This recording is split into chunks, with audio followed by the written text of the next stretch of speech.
네, 시청자 여러분 안녕하십니까? 파이널샷 진행을 맡은 최유은, 신민영입니다. 네, 오늘 우리 증시 양시장이 모두 다 아주 강력하게 슈팅이 나오고 있습니다.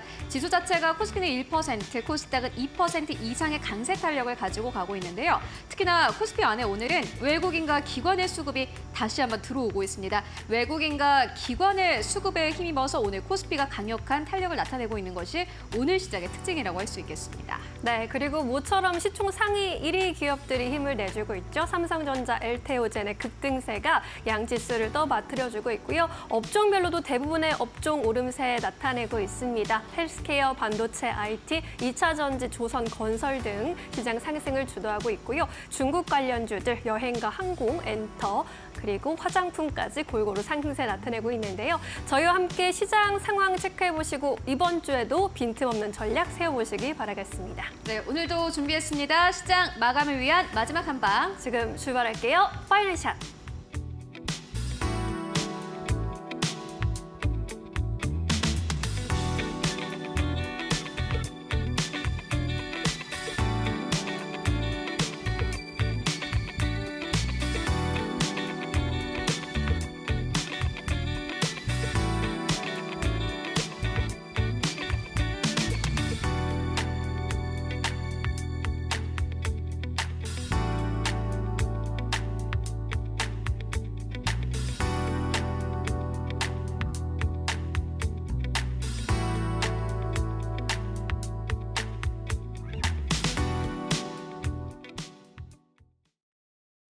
네, 오늘 코스피, 코스닥이 1에서 2% 넘는 강력한 반등세를 나타내고 있습니다. 그 무엇보다 반가운 것은 반도체주들의 급등이 아닐까 하는 싶은데요. 삼성전자 오늘 다시 한번 상승 탄력을 가지고 가고 있습니다. 52주 신저가를 경신했던 것이 2주 전이었는데 다시 한번 상승 탄력 아주 강하게 가지고 가고 있습니다.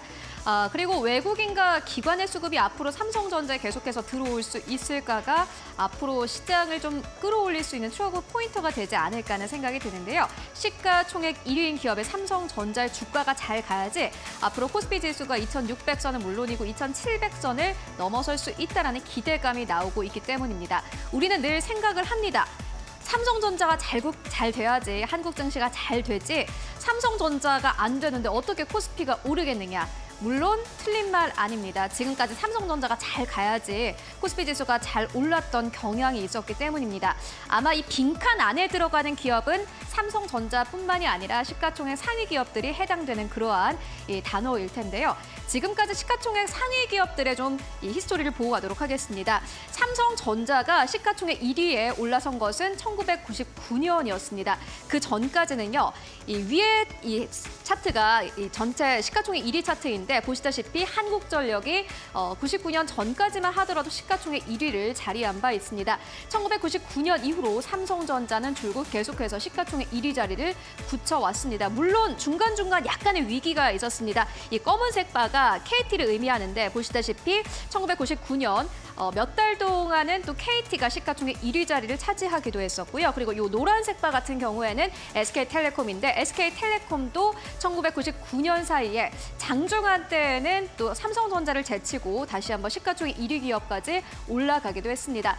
다만 보시다시피 계속해서 한국전력 이후로 1999년 이후로 삼성전자는 시가총액 1위 자리를 꾸준히 유지해온 바 있습니다. 1999년 이전까지만 하더라도 삼성전자는 시가총액 2위 자리에 머물렀는데 보시다시피 1위 자리에 붙여오면서 계속해서 2024년까지 시가총액 1위 자리를 유지의 모습을 확인하실 수 있습니다. 다음 차트를 통해서 조금 더 자세한 히스토리를 좀 만나보도록 하겠습니다. 삼성전자가 시가총액 1위 자리를 계속해서 유지할 수 있었던 것은 결국에 실적에 있습니다. 1997년도 이전에 삼성전자는 사실 한국전력보다는 영업이익이 조금 낮은 기업이었습니다. 그런데 보시다시피 1997년 이후로 삼성전자는 전체 코스피 코스닥 통틀어서 삼성전자가 영업이익 1위 자리를 계속해서 유지해온 바 있습니다. 결국에는 시가총액 1위 자리를 유지한다라는 것은 실력이다라는 것을 의미하기도 올라오기도 합니다. 물론 이전까지도 삼성전자가 1위 자리를 다시 한번 올라온 경험도 있었지만은 결국에는 97년도 이후로는 삼성전자가 계속해서 대한민국의 모든 기업을 통틀어서 영업이익을 가장 잘 벌어들이는 그런 회사였다라는 것을 우리가 이 차트를 통해서 확인할 수 있습니다. 그렇다면은 지금까지 삼성전자는 어떻게 시가총액 1위 기업에 오르게 된 것일까요? 만나보시죠. 1등주의 역사를 바꾸는 것은 버블이고 유지하는 것은 능력이다라는 이 리포트가 오늘 아침에 KB증권을 통해서 나왔습니다. 1999년도에 시가총액 2위 기업이었고 그리고 1위 자리를 장중한 때는 또 올라가기도 했던 기업들이 이렇게 정리를 해봤는데요. 1999년도에는 삼성전자가 7월 이전까지만 하더라도 시가총액 2위 기업이었습니다. 그런데 7월 이후로 삼성전자는 시가총액 1위 기업까지 올라가게 됐고요. 2000년도에는 KT와 SK텔레콤이 시가총액 2위 자리를 두고 싸우기도 했습니다. 그런데 장중한 때 역시나 마찬가지로 KT와 SK텔레콤 시가총액 1위 자리를 탈환하기도 했습니다. 2007년에는 포스코가 시가총액 2위 자리였습니다. 그 이후로 삼성전자를 사실은 올라서지를 못하긴 했지만은 어쨌든 간에 2007년도에 포스코는 영업이익단이 크게 늘어나면서 다시 한번 시가총액 2위 자리에 올라오기도 했고요. 2011년에는 현대차가 시가총액 2위 자리까지 올라오기도 했습니다. 2022년 여러분들 다들 기억하시죠? 그때 코로나 때 전기차의 판매량이 크게 늘어나면서 LG 에너지 솔루션이 시가총액 2위 자리에 올라서기도 했고요. 그리고 2024년 지금은요. SK 하이닉스가 시가총액 2위 자리에 올라섰습니다. 그리고 이제 시가총액 1위를 현재 위협하는 그러한 기업이 되기도 했습니다. 시가총액 2위 기업이 1위 기업까지 올라섰던 시기는 대부분 버블의 시기였다고 합니다. 시가총액 1위가 사실 실적도 물론 중요한데 운이 굉장히 중요했다고 합니다. 버블이 많이 있었던 시기에 그러니까 유동성이 많이 풀렸던 시기 같은 경우에는 기대감이 높은 기업들 중심으로 거래 대금이 많이 실리기 때문에 이 버블의 시기에 대체로 시가총액 1위 자리에 바뀜이 일어났다라는 분석이 있는데요. 버블에서 나온 밸류에이션 확장이 결국에는 시가총액 1위를 바꾸는 힘이었다고 합니다. 다만 자리를 유지하는 것은 실적이 범접할 수 있는 차이가 있어야 한다라는 조건을 KB증권에서는 내걸기도 했습니다. 아무래도 이제는 SK 하이닉스를 조금 더 지켜봐야 될 때가 아닌가 하는 생각이 드는데요. 시가총액 2위 자리가 1위 자리에 올랐던 그 역사를 보면요. 그 3위권부터 50위권에 있는 시가총액 상위 기업들이 대체적으로 빠르게 좀 움직였다고 합니다. 50위에 있었던 기업이 40위까지 올라오기도 하고 10위권에 있었던 기업이 5위권까지도 올라오기도 하고요. 결국에는 응축된 에너지가 계속해서 움직이는 그러한 모습을 보였다고 하는데요. 퀀트적인 분석을 봤을 때 3위권부터 50위권에 있는 기업들이 활발히 움직였던 그때 시가총액 1위 자리와 2위 자리가 바뀌는 경향이 있었다고 합니다. 역사적으로 많았고요. 지금 삼성전자와 SK 하이닉스가 그 대목에 놓여 있다라는 평가가 나오고 있습니다. 최근 들어서 3위권부터 50위권 가운데 기업들의 시가총액 순위 변동이 굉장히 큽니다. 특히나 지난해까지만 하더라도 10위권 밖에 있었던 금융주들이 다시 한번 10위권 안으로 들어오는 것이 바로 그 예라고 할 수 있겠는데요. 그렇기 때문에 이제 삼성전자, SK 하이닉스의 좀 변화를 잘 지켜볼 필요가 있을 것 같습니다. 그래서 다음 페이지를 통해서 어떤 조건들이 필요한지 함께 확인을 해보도록 하겠습니다. 다만 지금까지 봤을 때 그렇다면 이제 SK 하이닉스가 삼성전자를 뛰어넘겠지 하고 기대하시는 분들도 있겠지만요. 버블이 무조건 2위의 편은 아니라라는 점을 확인을 해보셔야 될 것 같습니다. 2020년도에 1457선에서 코스피가 3000선을 넘어서면서 3300선까지 올라왔던 그때를 생각을 해보시면 될 것 같은데요. 물론 시가총액 2위 자리에 그때 당시만 하더라도 SK 하이닉스가 올라오기도 하고 LG 에너지 솔루션이 올라오기도 하고 네이버가 올라왔던 때도 있었습니다. 다만 진짜 중요했던 것은 삼성전자가 그때 당시에 주가가 꽤 많이 올랐다라는 겁니다. 삼성전자 같은 경우에는 다른 종목들과 오히려 격차를 벌이면서 시가총액 1위 자리를 완전히 굳힌 기억이 있습니다. 그때까지만 하더라도 삼성전자는 이제 10만 원대 간다라면서 10만 전자 이러한 좀 기대감이 나오기도 했었는데 이제는 사실은 좀 실적만으로는 삼성전자를 설명하기 힘든 상황이 됐고요. 이제는 시가총액 1위 자리와 2위 자리가 어떻게 변하는지를 여러분들과 함께 확인을 해보실 필요가 있을 것 같습니다. 이제 우리가 던져야 할 질문은 이렇습니다. 버블이 SK 하이닉스를 1위로 만들 것인가 혹은 또 다른 존재가 등장을 할 것인가 아니면 다시 한번 삼성전자가 탄력을 받으면서 시가총액 1위 자리를 그대로 굳힐 것인가, 이 부분을 함께 여러분들 확인을 해보시면 좋을 것 같습니다. 특히나 엔비디아의 칩이 납품될 수 있다는 소식과 함께 오늘 삼성전자가 강세 탄력을 받아가고 있습니다만은 영업이익단에서 SK하이닉스가 삼성전자를 현재 추월하고 있는 상황입니다. 그렇기 때문에 시가총액 1위 자리, 2위 자리의 변동성을 여러분들 함께 확인해 보시면서 어려운 시장에 대한 전략들 함께 세워가시면 좋을 것 같습니다. 오늘의 시그널 이렇게 만나보고 왔고요. 그렇다면 오늘 시장에서 또 주목받고 있는 이슈들 어떤 것들 있을까요? 이어서 신민영 앵커가 전해드립니다. 네, 이번에는 개별 종목별로 어떤 이슈들 나타나고 있는지 종목 시그널 통해서 살펴보도록 하겠습니다. 네 가지 헤드라인 살펴보겠습니다. 첫 번째 헤드라인, 삼성전자 소식입니다. 젠슨황 엔비디아 CEO의 입에서 직접 HBM 승인에 대한 언급이 나오면서 오늘 주가 강하게 상승세 보여주고 있는데요.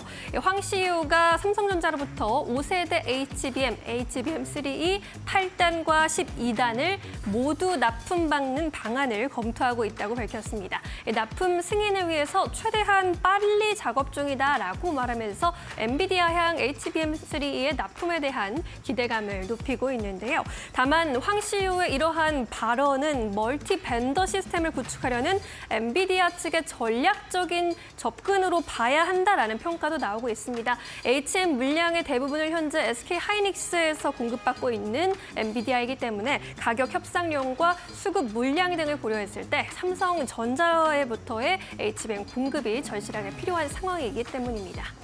두 번째 헤드라인 열어볼까요? 2차 전지도 오늘 강세를 보이고 있죠. 유럽 시장 경쟁자가 파산했다라는 소식에 수혜가 기대된다는 분석들 들려오고 있습니다. 유럽의 최대 배터리 기업인 스웨덴의 노스볼트가 파산 보호 신청을 했다라는 뉴스가 들어왔는데 노스볼트의 파산 신청으로 인해서 유럽 시장에서 국내 배터리 기업들의 수혜가 예상되고 있다라는 의견입니다. DS투자증권이 노스볼트가 유럽의 배터리 탈중국화를 위한 핵심 전략이었다라는 점을 감안했을 때 국내 배터리 업체들의 추가적인 반사 수혜가 기대된다라는 의견을 놓기도 했는데요. 잠시 후에 전문가 전화 연결해서 2차 전지 전략 조금 더 자세하게 세워보도록 하겠습니다. 이어서 세 번째 헤드라인 여행주 소식입니다. 중국 무비자 입국 기간이 연장됐다라는 소식에 오늘 중국 관련주들 여행과 항공, 화장품, 엔터까지 골고루 상승세 보여주고 있습니다. 중국 정부가 한국의 무비자 입국 시간을 기존의 15일에서 30일로 연장을 했고요. 이를 두고 세계 각국과 미국의 마찰이 예상되는 트럼프 2기 출범을 앞두고 우호적인 외교의 제스처를 취하는 것이 아니냐라는 해석이 나오고 있습니다. 비자 면제 대상이 유럽 국가 전반과 한국과 호주 등 미국의 동맹국들로 빠르게 넓혀지고 있는 상황이기 때문입니다. 네 번째 헤드라인입니다. 한화 엔진이 오늘 선박 엔진 수주 증가 기대감 속에 장중에 52주 신고가를 다시 썼습니다.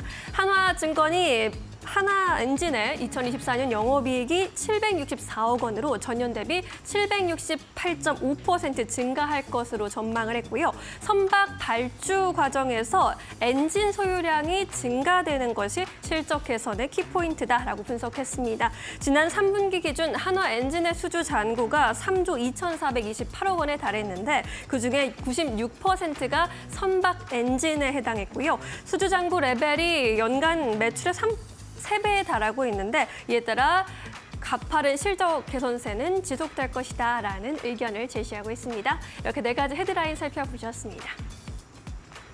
네, 이번에는 이데일리온 장창민 파트너 연결해서 조금 더 자세한 이야기 나눠볼게요. 안녕하세요.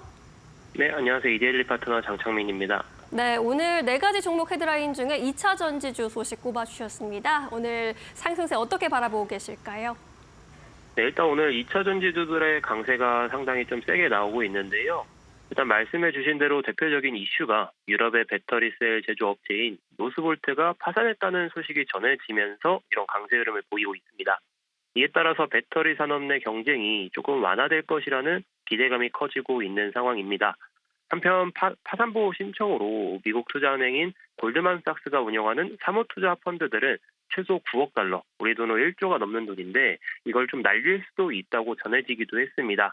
경쟁 완화에 대한 기대가 크긴 하지만 중국 2차 전지업계와 더 치열한 경쟁을 벌여야 할 가능성도 배제할 수는 없는 상황이기는 한데 하지만 일단 유럽은 배터리 탈중국화를 목표로 하고 있기 때문에 우리나라 기업들의 제품, 소재 등의 점유율이 조금씩은 성장할 가능성이 상당히 높은 상황이기도 합니다. 직접적인 수혜가 어떻게 나올지는 좀 지켜봐야 되겠죠. 그런데 탈중국화가 핵심 전략이기 때문에 유럽에서는 그래도 장기적으로 보았을 때에는 반사 수혜가 제법 크고 좀 길게 가지 않을까 보고 있습니다. 2차전지 관련주들 중에서 대표주들이 상승세가 강하게 나오고 있는데 관련주 중에서는 한농화성을 한번 눈여겨보시면 좋을 것 같습니다. 네, 한농화성은 차세대 배터리로 알려진 전고체 배터리 관련주 중에서 대표적인 수혜주로 알려져 있습니다. 국내에서는 전기차 화재에 대한 정부 정책에 대한 부분과 전기차 활성화에 따른 간접적인 수혜도 기대해 볼 수 있을 것 같고 최근 바닥을 좀 벗어나는 모습을 보이고 있기 때문에 한농화성 한번 지켜보시면 좋을 것 같습니다. 네, 2차 전지주에 대한 전략 다시 한번 정비해봤고요. 오늘 오후장에서 매수 관점으로 보시는 종목이 있으실까요? 네, 일단 오늘 시장은 월요일 시장이다 보니까 상당히 변동성이 큰데 일단 오후장에 1승이라는 종목을 한번 눈여겨보고 있습니다. 최근에 흐름이 상당히 좋다는 거는 뭐 다들 아실 것 같은데 좀 있으면 미국 대통령이 될 트럼프 당선인이 한국 조선업과의 협력을 언급하면서 우리나라 조선업계가 새로운 성장 기회를 맞이할 수 있다는 긍정적인 전망이 나오고 있습니다. 최근에는 정부가 미국과의 조선 협력 가능성에 대비해서 자율운항 선박에 대한 정책 지원에 나선다는 소식도 있었는데요. 게다가 지난주에는 러시아산 가스 의존도가 큰 유럽에 가스 공급이 중단될 위기에 직면했다는 소식이 들려오면서 좋은 흐름이 계속해서 이어지고 있는 상황입니다.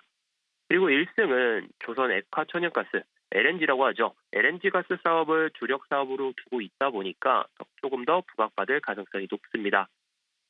그리고 마지막 이슈로 러시아 국영기업 가스프롬이 오스트리아 최대 에너지 기업과의 대금 분쟁으로 공급을 좀 중단한 데 이어서 우크라이나를 경유하는 마지막 가스관마저 연말 폐쇄를 앞두고 있다 보니까 다음 달까지도 한번 좋은 흐름을 기대해 볼 수 있을 것 같습니다.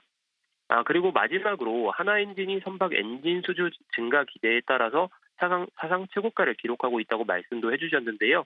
이에 따라서 조선업황의 수혜로 동반 상승까지도 기대해 볼 수 있는 상황이기도 합니다.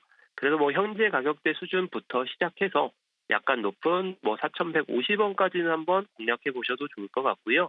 목표가는 4,520원, 손절가는 3,920원 수준으로 잡고 보시면 좋을 것 같습니다. 이상 이데일리 파트너 장창민이었습니다. 감사합니다. 네, 오늘 말씀도 고맙습니다. 이어서 외국인과 기관은 어떤 선택을 내리고 있을까요? 최훈 앵커와 함께 확인해 보시죠. 네, 먼저 오늘 외국인들이 사고 있는 기업들부터 만나보도록 하겠습니다. 5위권은 LG U+, 이름 올리고 있습니다. 최근 들어서 외국인들의 수급이 LG U+뿐만이 아니라 SK텔레콤, KT 쪽으로도 계속해서 유입되고 있는 상황인데 오늘 시장에서 LG U+를 가장 많이 사들이고 있고요. 4위권에는 우리금융지주 이름 올리고 있습니다. 3위권에는 성한머티리얼스, 2위권에는 삼부토건, 그리고 1위권에는 일신석재가 이름을 올리고 있습니다. 다소 작은 종목들을 오늘 시장에서 외국인들은 좀 매수하고 있는 흐름을 보여주고 있습니다. 매도하는 기업들 살펴보시면 두산 에너빌리티가 5위권에 자리하고 있고요. 4위권에는 미래에셋증권, 3위권에는 대창, 2위권에는 삼성전자 이름 올리고 있습니다. 오늘도 외국인들은 삼성전자를 매도하고 있는 흐름 보여주고 있고요. 1위에는 삼성중공업 이름 올리고 있습니다. 그렇다면 외국인들이 현재 매수하고 있는 일신석재 어떠한 이슈가 있을까요? 함께 만나보시죠. 네, 일신석재 같은 경우에는 오늘 시장에서 남북 경협주로 다시 한번 주목을 받고 있는 상황입니다. 일신석재라는 기업은요, 통일교재단이 지분 41%대를 보유한 기업이기도 합니다. 이번에 트럼프 후보자 그리고 앞으로의 대통령이 될 인물입니다. 트럼프 대통령이 김정은 북한 국무위원장과 정상회담에 도움을 준 인물을 다시 한번 트럼프 2기에 복귀시킨다라고 밝혔습니다. 이에 따라서 오늘 일신석재가 급등세를 보여주고 있는 상황입니다. 인데요. 주가 어떻게 흘러가고 있을까요? 만나보도록 하겠습니다. 네, 23% 이상 급등세 나오고 있습니다. 장 초반에 주가가 크게 튀면서 그 수준을 계속해서 유지하고 있는 상황이고 오늘 외국인들의 수급도 강력하게 유입되고 있습니다. 그렇다면 오늘 코스닥 안에서의 외국인 수급은 어떻게 흘러가고 있을까요? 만나보시죠. 네, 오늘 외국인 투자자들 같은 경우에는요, 코스피 안에서 어떠한 기업들을 사들이고 팔고 있는지 함께 만나보도록 하겠습니다. 네, 오늘 외국인 수급 같은 경우에는요. 코스닥 안에서는 BYD를 가장 많이 매수하고 있고요. 2위권에는 베셀, 3위권에는 더 테크놀로지, 4위권에는 SG, 그리고 크리스탈 신소재 5위권에 자리하고 있습니다. 매도하는 기업들 살펴보면 5위권에는 윙이푸드, 그리고 LK 삼양이 4위권, 3위권에는 우리기술, 그리고 2위권에는 BHI, 1위권에는 지오릿 에너지 현재 이름 올리고 있는데요. 그렇다면 외국인들이 현재 지오릿 에너지들, 외국인 투자자들이 코스닥 안에서 가장 많이 매도하고 있는 지오릿 에너지 어떠한 이슈가 있을까요? 이어서 만나보도록 하겠습니다. 그렇다면 이번에는 기관 수급 함께 만나보시죠. 네, 기관 수급 같은 경우에는 오늘 시장에서 삼성전자를 가장 많이 매수하고 있고요. 두 번째로는 YG 플러스, 세 번째로는 삼성중공업, 네 번째로는 LG U 플러스, 5위권에는 우리금융지주 현재 이름 올리고 있습니다. 매도하는 기업들 살펴보도록 하겠습니다. 1위권에는 삼부토건, 2위권에는 한화오션, 3위권에는 두산에너빌리티, 4위권은 HMM, 그리고 5위권에는 A프로젠 바이오 이름 올리고 있는데요. 외국인과 기관의 스탠스가 완전히 다르게 돌아선 기업이 바로 삼성전자라고 할 수 있겠습니다. 물론 중간중간 외국인들의 수급이 좀 들어오긴 했습니다만은 추세적으로 봤을 때 하반기 들어서 외국인 투자자들은 삼성전자를 매도하고 있는 상황이고 기관 투자자들은 다시 한번 매수세를 이어가고 있는 상황입니다. 그렇다면은 이 기관 투자자들 현재 코스닥 안에서 어떠한 기업을 사고 팔고 있을까요? 네, 이어서 만나보도록 하겠습니다. 매도하는 기업들 살펴보시면은 YG 엔터테인먼트가 5위권, 4위권에는 HB 솔루션, 3위권에는 YC, 2위권에는 펩트론, 1위권에는 성광밴드 이름 올리고 있습니다. 매수하는 기업들 살펴보도록 하겠습니다. 5위권에는 루닛 이름하고 있습니다. 루닛 다시 한번 기관의 수급이 들어오는 게 특징이라고 할 수 있겠고요. 4위권에는 교보 17호 스펙, 그리고 3위권에는 SG 이름 올리고 있고요. 2위권에는 글로벌 텍스프리가 이름 올리고 있습니다. 1위권에는 지오릿 에너지 현재 이름 올리고 있는 상황인데 어떤 이슈가 있을까요? 함께 만나보도록 하겠습니다. 최근 들어서 스페이스X 관련주들이 다시 한번 한국 시장에서 탄력을 받고 있는 게 특징이라고 할 수 있겠습니다. 역시나 마찬가지로 지오릿 에너지도 스페이스X와 분류가 돼서 주가가 상승 탄력을 받아가고 있는 상황인데요. 스페이스X 같은 경우에는 LG 에너지 솔루션으로부터 원통형 배터리를 공급받을 것이다라는 현재 전망 나오고 있는 상황입니다. 이에 따라서 LG 에너지 솔루션의 고객사인 코스모 신소재 다시 한번 주목받고 있고 또 코스모 신소재의 이 고객사인 지오릿 에너지가 다시 한번 이렇게 주목을 받고 있는 상황입니다. 코스모 신소재와는 리튬 직접 축출에 대한 파일럿 플란트를 MOU를 체결을 한 바 있는데요. 이에 따라서 지오릿 에너지가 다시 한번 이 주목을 받고 있는 상황입니다. 주가는 어떻게 흘러가고 있을까요? 만나보도록 하겠습니다. 네, 지오릿 에너지 오늘 시장에서 급격하게 다시 한번 12시를 기점으로 주가가 떨어지고 있는 상황입니다. 주가 7% 넘게 하락하면서 1,347원에서 큰 변동성을 보여주고 있는 상황 현재 포착되고 있습니다. 네, 지금까지 수급 상황 함께 살펴보고 왔습니다. 네, 이번에는 오늘 시장에서 움직이고 있는 특징적인 기업들 함께 점검해 보도록 하겠습니다. 지시인포 박근호 이사 함께 할게요. 안녕하세요. 안녕하십니까. 네, 오늘도 세 가지 기업들 살펴보도록 하겠습니다. 첫 번째 기업 효성 TNC 볼까요? 오늘 52주 신저가를 경신했고 20만 원 선에 지금 좀 간단하게 20만 원 깨질 것 같은 그런 흐름이네요. 특수 가스 사업부 인수 검토 소식에 이러한 흐름 나타나고 있는데 어떻게 보고 계실까요? 정확히 표현을 하면 특수가스, 이제 효성의 특수가스 인수가 아니라 떠안는다라는 표현이 좀 맞을 것 같아요. 그래서 이제 지금 효성 TNC, 효성 첨단 소재가 주가가 굉장히 안 좋은데 네.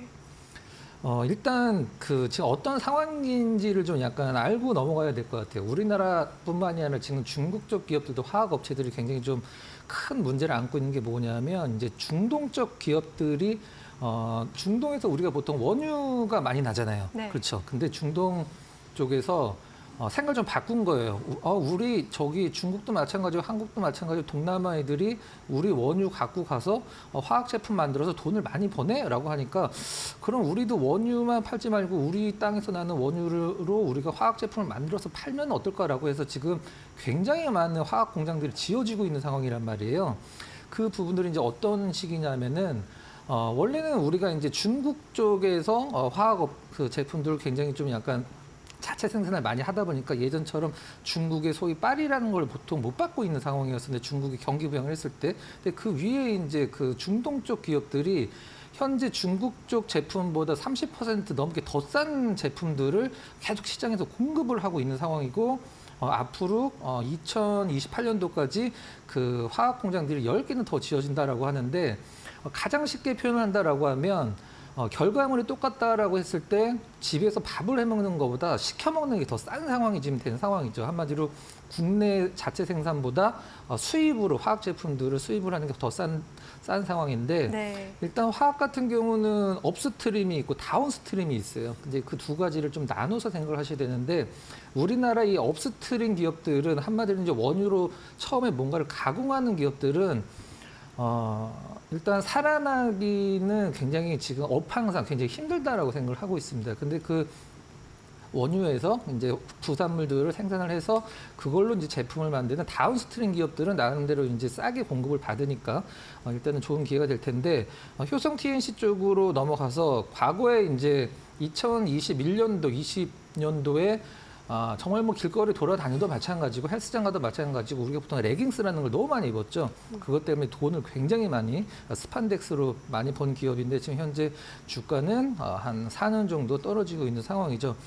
상황을 좀 더 지켜보면 효성화학의 특수가스 분야를 원래 이제 컨소시엄에다 매각을 하려고 했는데 한 1조 원 정도 불렀어요. 사겠다라는 쪽은. 근데 팔겠다라는 쪽은 그래도 1조 3천억 원 정도는 봐야 되지 않을까 해서 이제 결렬이 됐고 이제 도저히 사갈 사람들이 없으니까 빨리 팔아서 효성화학 입장에서는 돈을 만들어야 되거든요. 근데 그러면 이제 우리 내부 계열사 애들한테 팔자라고 해서 그 첫 번째로 나온 게 이제 효성 TNC, 두 번째가 이제 효성 첨단 소재였었는데 과연 뭐 바닥을 여유가 있고 그 사업을 이어받았을 때 또 안 왔을 때 시너지 효과가 나면 시장에서 이런 흐름이 나오지는 않겠죠, 실질적으로는. 근데 효성 TNC가 지금 현재 유보금이 현금성 자산이 한 5천억 정도 있는 걸로 알고 있고요. 유동 자산은 한 2조 원 정도가 2조 원 조금 더 있습니다. 유동 자산이라는 건 이제 내가 현금이 필요하니까 현금을 만들어야겠다라고 했을 때 1년 안에 이제 현금을 만들어내는 게 이제 유동 자산이죠. 그다음에 효성 첨단 소재가 유동 자산이 한 1조 원 조금 넘는 걸로 알고 있는데 만약에 떠안는다라고 하면 효성 TNC 쪽으로 또 안을 수밖에 없죠. 안 그러면 효성화학이 지금 갚아야 될 돈이 엄청 많이 있거든요. 한마디로 이 특수가스 분야를 뭐 TNC가 됐던 첨단 소재가 됐던 다른 쪽이 됐던 일단 매각을 하고 매각 대금을 받아도 그 외에 이제 갚아야 될 돈이 한 1조 원이 훨씬 넘게 있는 상황이기 때문에 그 부분이 굉장히 좀 효성그룹 전체적으로 좀 위험한 상황이죠. 지금 효성그룹 중에 주가 좋은 거 제가 봤을 때 효성중공업 하나밖에 없는 것 같아요. 일단 차트 잠깐 보면서 말씀드려보도록 하겠습니다. 네. 일단 특수가스는 이제 효성 TNC가 왜 유력하게 떠오르냐만 뭐 좀 약간 더 말씀드리면 효성 TNC가 중국에서 특수가스를 어떤 유통 사업을 하기도 하기 때문에 좀 약간 연관성도 있긴 있죠. 근데 지금 가장 안 좋은 효성화학은 사실 최근에 뭔가 좀 약간 그 느낌상 혹덩어리를 좀 약간 띄어낼 수도 있다라는 느낌이 들어서 주가는 사실 올라가진 못하지만 떨어지진 않고 있죠. 근데 효성 TNC나 아니면은 효성 첨단 소재 같은 경우는 어제 같은 경우는 거의 하한가까지 가는 느낌이었죠. 그래서 이게 앞으로 어떤 식으로 결정이 될지는 모르긴 하겠습니다만은 어떤 효성 TNC 주주 입장으로서는 뭐 갑자기 좀 뭐 업황도 안 좋아지고 실적도 안 좋아져서 주가가 지금 몇 년 동안 떨어지고 있는 상황에서 이런 돌발 악재가 나오는 것은 굉장히 좀 약간 안타까운 상황이긴 합니다만은. 글쎄 뭐 어떻게 진행이 될지는 모르긴 하겠습니다. 근데 좀 주가 하락이 좀 너무 과도하고 네. 효성 TNC가 만약에 받았을 때 나머지 한 5천억 정도를 어떤 식으로 그 자금을 마련을 할지도 좀 문제가 되는 부분이거든요.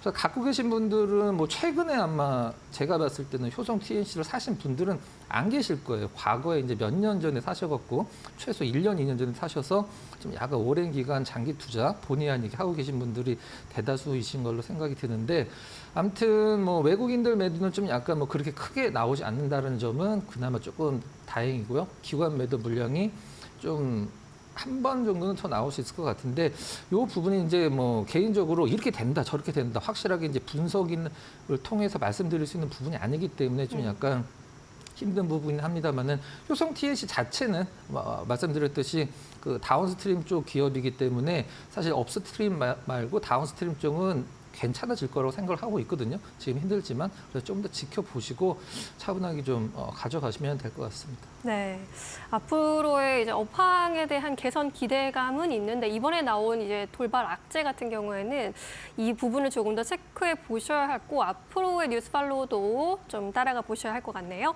두 번째 종목 보겠습니다. 루닛 살펴볼까요? AI 인공지능 영상 판독 전문 기업이죠. 오늘 10% 넘게 뛰고 있고 이 AI 의료 쪽 분위기 나쁘지 않네요. 네, 오늘 뭐 웬만큼 올라가서 네. 뉴스거리가 좀 안 될 것 같은데 루닛이 그래도 굉장히 좀 화끈하게 좀 올라가죠. 뭐 같이 움직이는 기업들이 있죠. 뭐 루닛, 뭐 뷰노, 그다음에 뭐 딥노이드 이런 기업들이 같이 움직이는데 이제 앞으로 뭐 성장성 원래 보통 AI를 우리가 처음 접했을 때가 이제 챗 GPT라는 게 처음 나왔을 때인데 그때 미국에서 나온 보고서에 딱 박혀 있습니다. 이 AI로 인해서 가장 큰 수혜를 보는 것은 의료 쪽일 것이다라고 해서 그때 당시에 이제 뭐 이 관련주들 앞서서 말씀드렸던 루닛, 뭐 뷰노, 딥노이드 이런 기업들이 상당히 많이 좀 올랐었는데 네. 여기에도 지금 사실 그 일론 머스크가 좀 약간 끼어 있죠. 지금 이쪽 약간의 테마성 상승이라 좀 봐야 되는데 일론 머스크가 앞으로 AI 영상 의료 시대가 온다라고 이제 한번 이 멘트를 쳐 주셔서 이 관련 기업들이 많이 움직이고 있는 상황인데 루닛이 일단 대장이죠. 영상 판독과 관련돼서 우리가 보통 지금은 이제 우리가 뭐 엑스레이를 찍든 뭐 MRI를 찍든 CT를 찍든 이제 그쪽 담당하시는 선생님이 일단 그 판독을 하시게 되는데 그것을 인공지능으로 해서 지금은 암이 아니지만 암이 될 것 같은 것까지 잡아내는 그런 능력을 보여주고 있어서 시장에서 관심을 받고 있는데요. 사실 한동안 작년이죠. 작년 한 3분기 말 정도서부터 해서 지금 1년 동안 떨어지고 있다고 최근에 좀 반동을 주고 있는 상황인데 몇 가지는 약간 개별 재료가 있는 것 같아요. 루닛 같은 경우는 다른 뷰노나 딥노이드 말고 한번 좀 살펴보도록 하죠.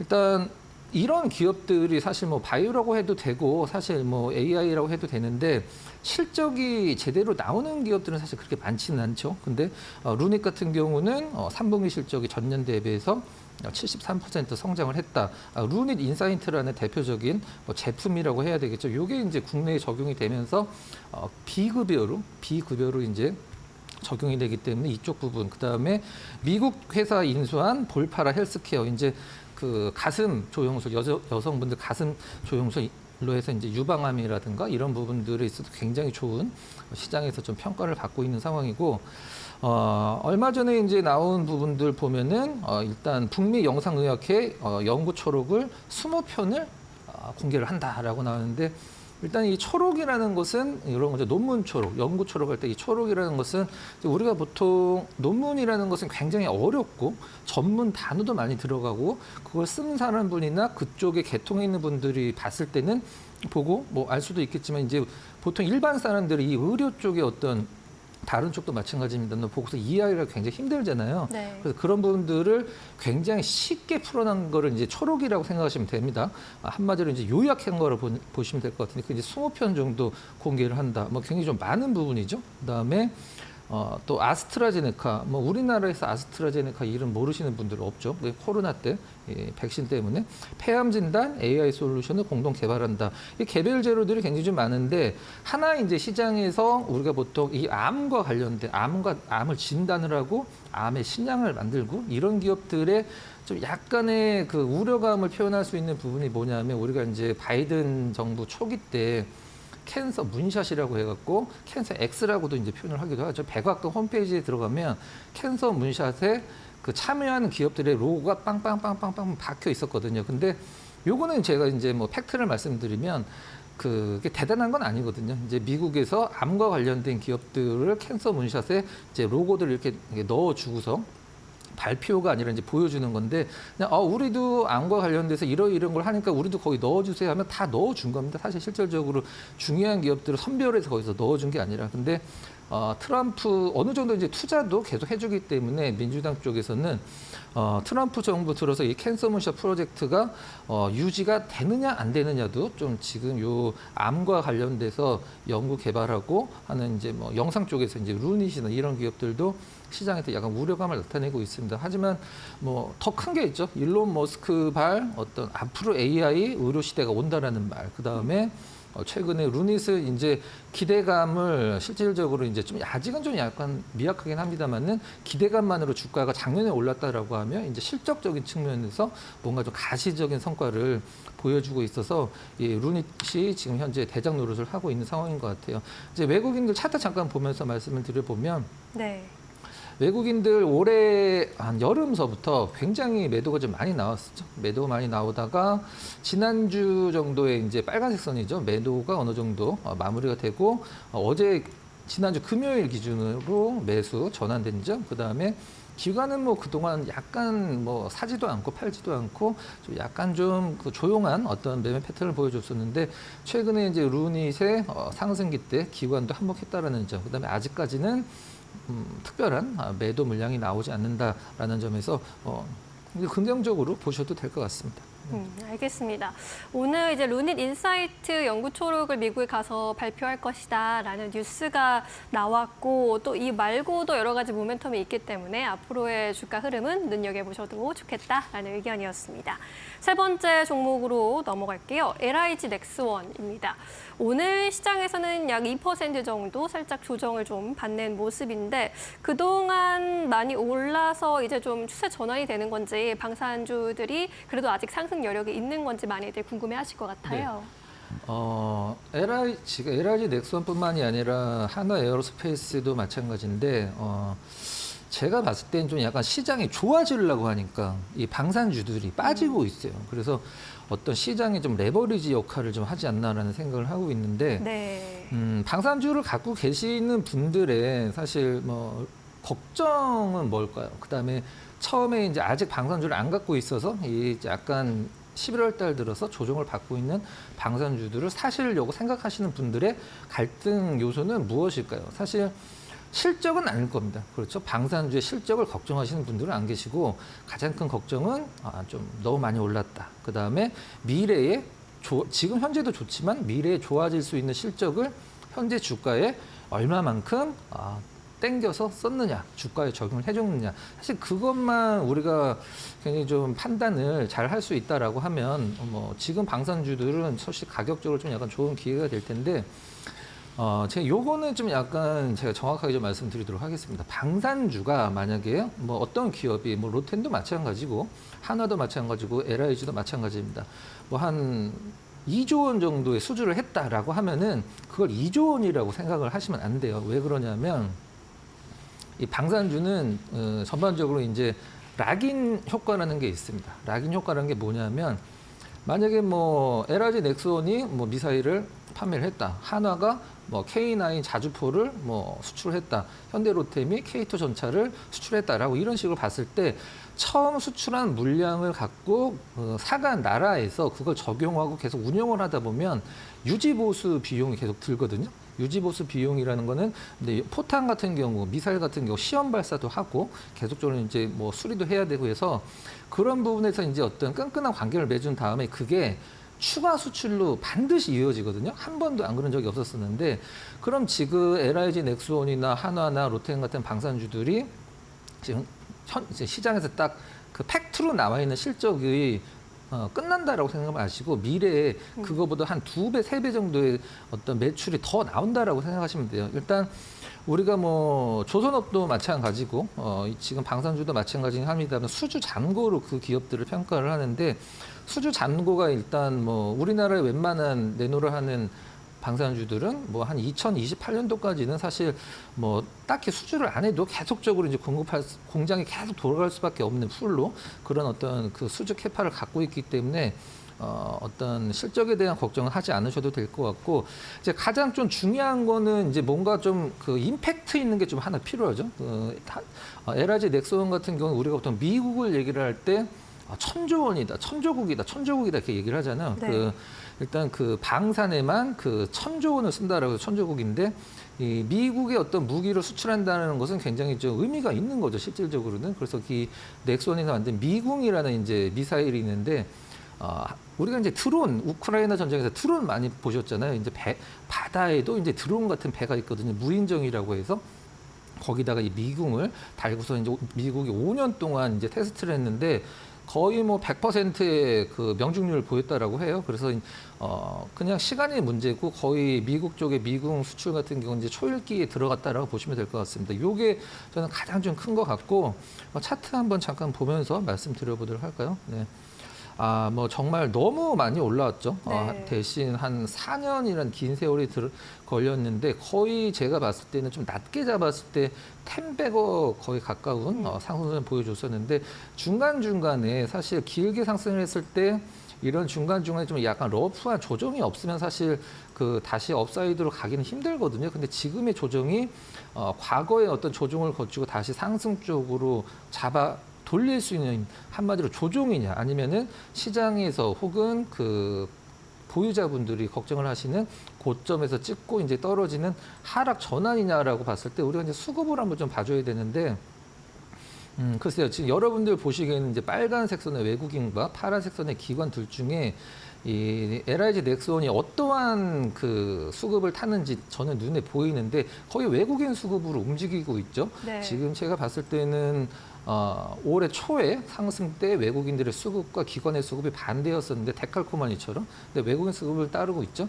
지금 현재 외국인 수급 보면 사실 최근에 한 2주 동안의 하락세, 러프한 하락세를 보여줬을 때 기관 쪽에서는 좀 약간 나왔고요. 외국인들은 거의 매도가 나오진 않았습니다. 조금 약간 나왔다라고 보시면 될 것 같아요. 정리를 좀 한번 해보도록 할게요. 실적이 우려가 된다라고 하면 사실 방송주는 걱정을 할 필요는 없습니다. 근데 미래의 실적을 너무 주가에 지금 땡겨온 게 걱정이다라고 하면은 글쎄요 부담스러울 수도 있긴 한데 저한테 뭐 하나를 선택하라라고 한다라고 하면 저는 좀 약간 러프한 조정이다라고 좀 판단을 하고 싶습니다. 네, 알겠습니다. 방산주들이 다시 한번 슈팅이 나올 수 있을지는 함께 지켜보시면 좋을 것 같네요. 오늘 말씀 여기까지 드릴게요. 고맙습니다. 감사합니다.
네, 그래도 오늘 한국 증시는 양시장이 모두 다 강력한 흐름을 가지고 가고 있습니다. 앞으로 실적이라는 모멘텀을 안고 계속해서 갈 수 있을지 또 어떠한 재료들이 있을지 오늘 함께 이야기 나눠보도록 하겠습니다.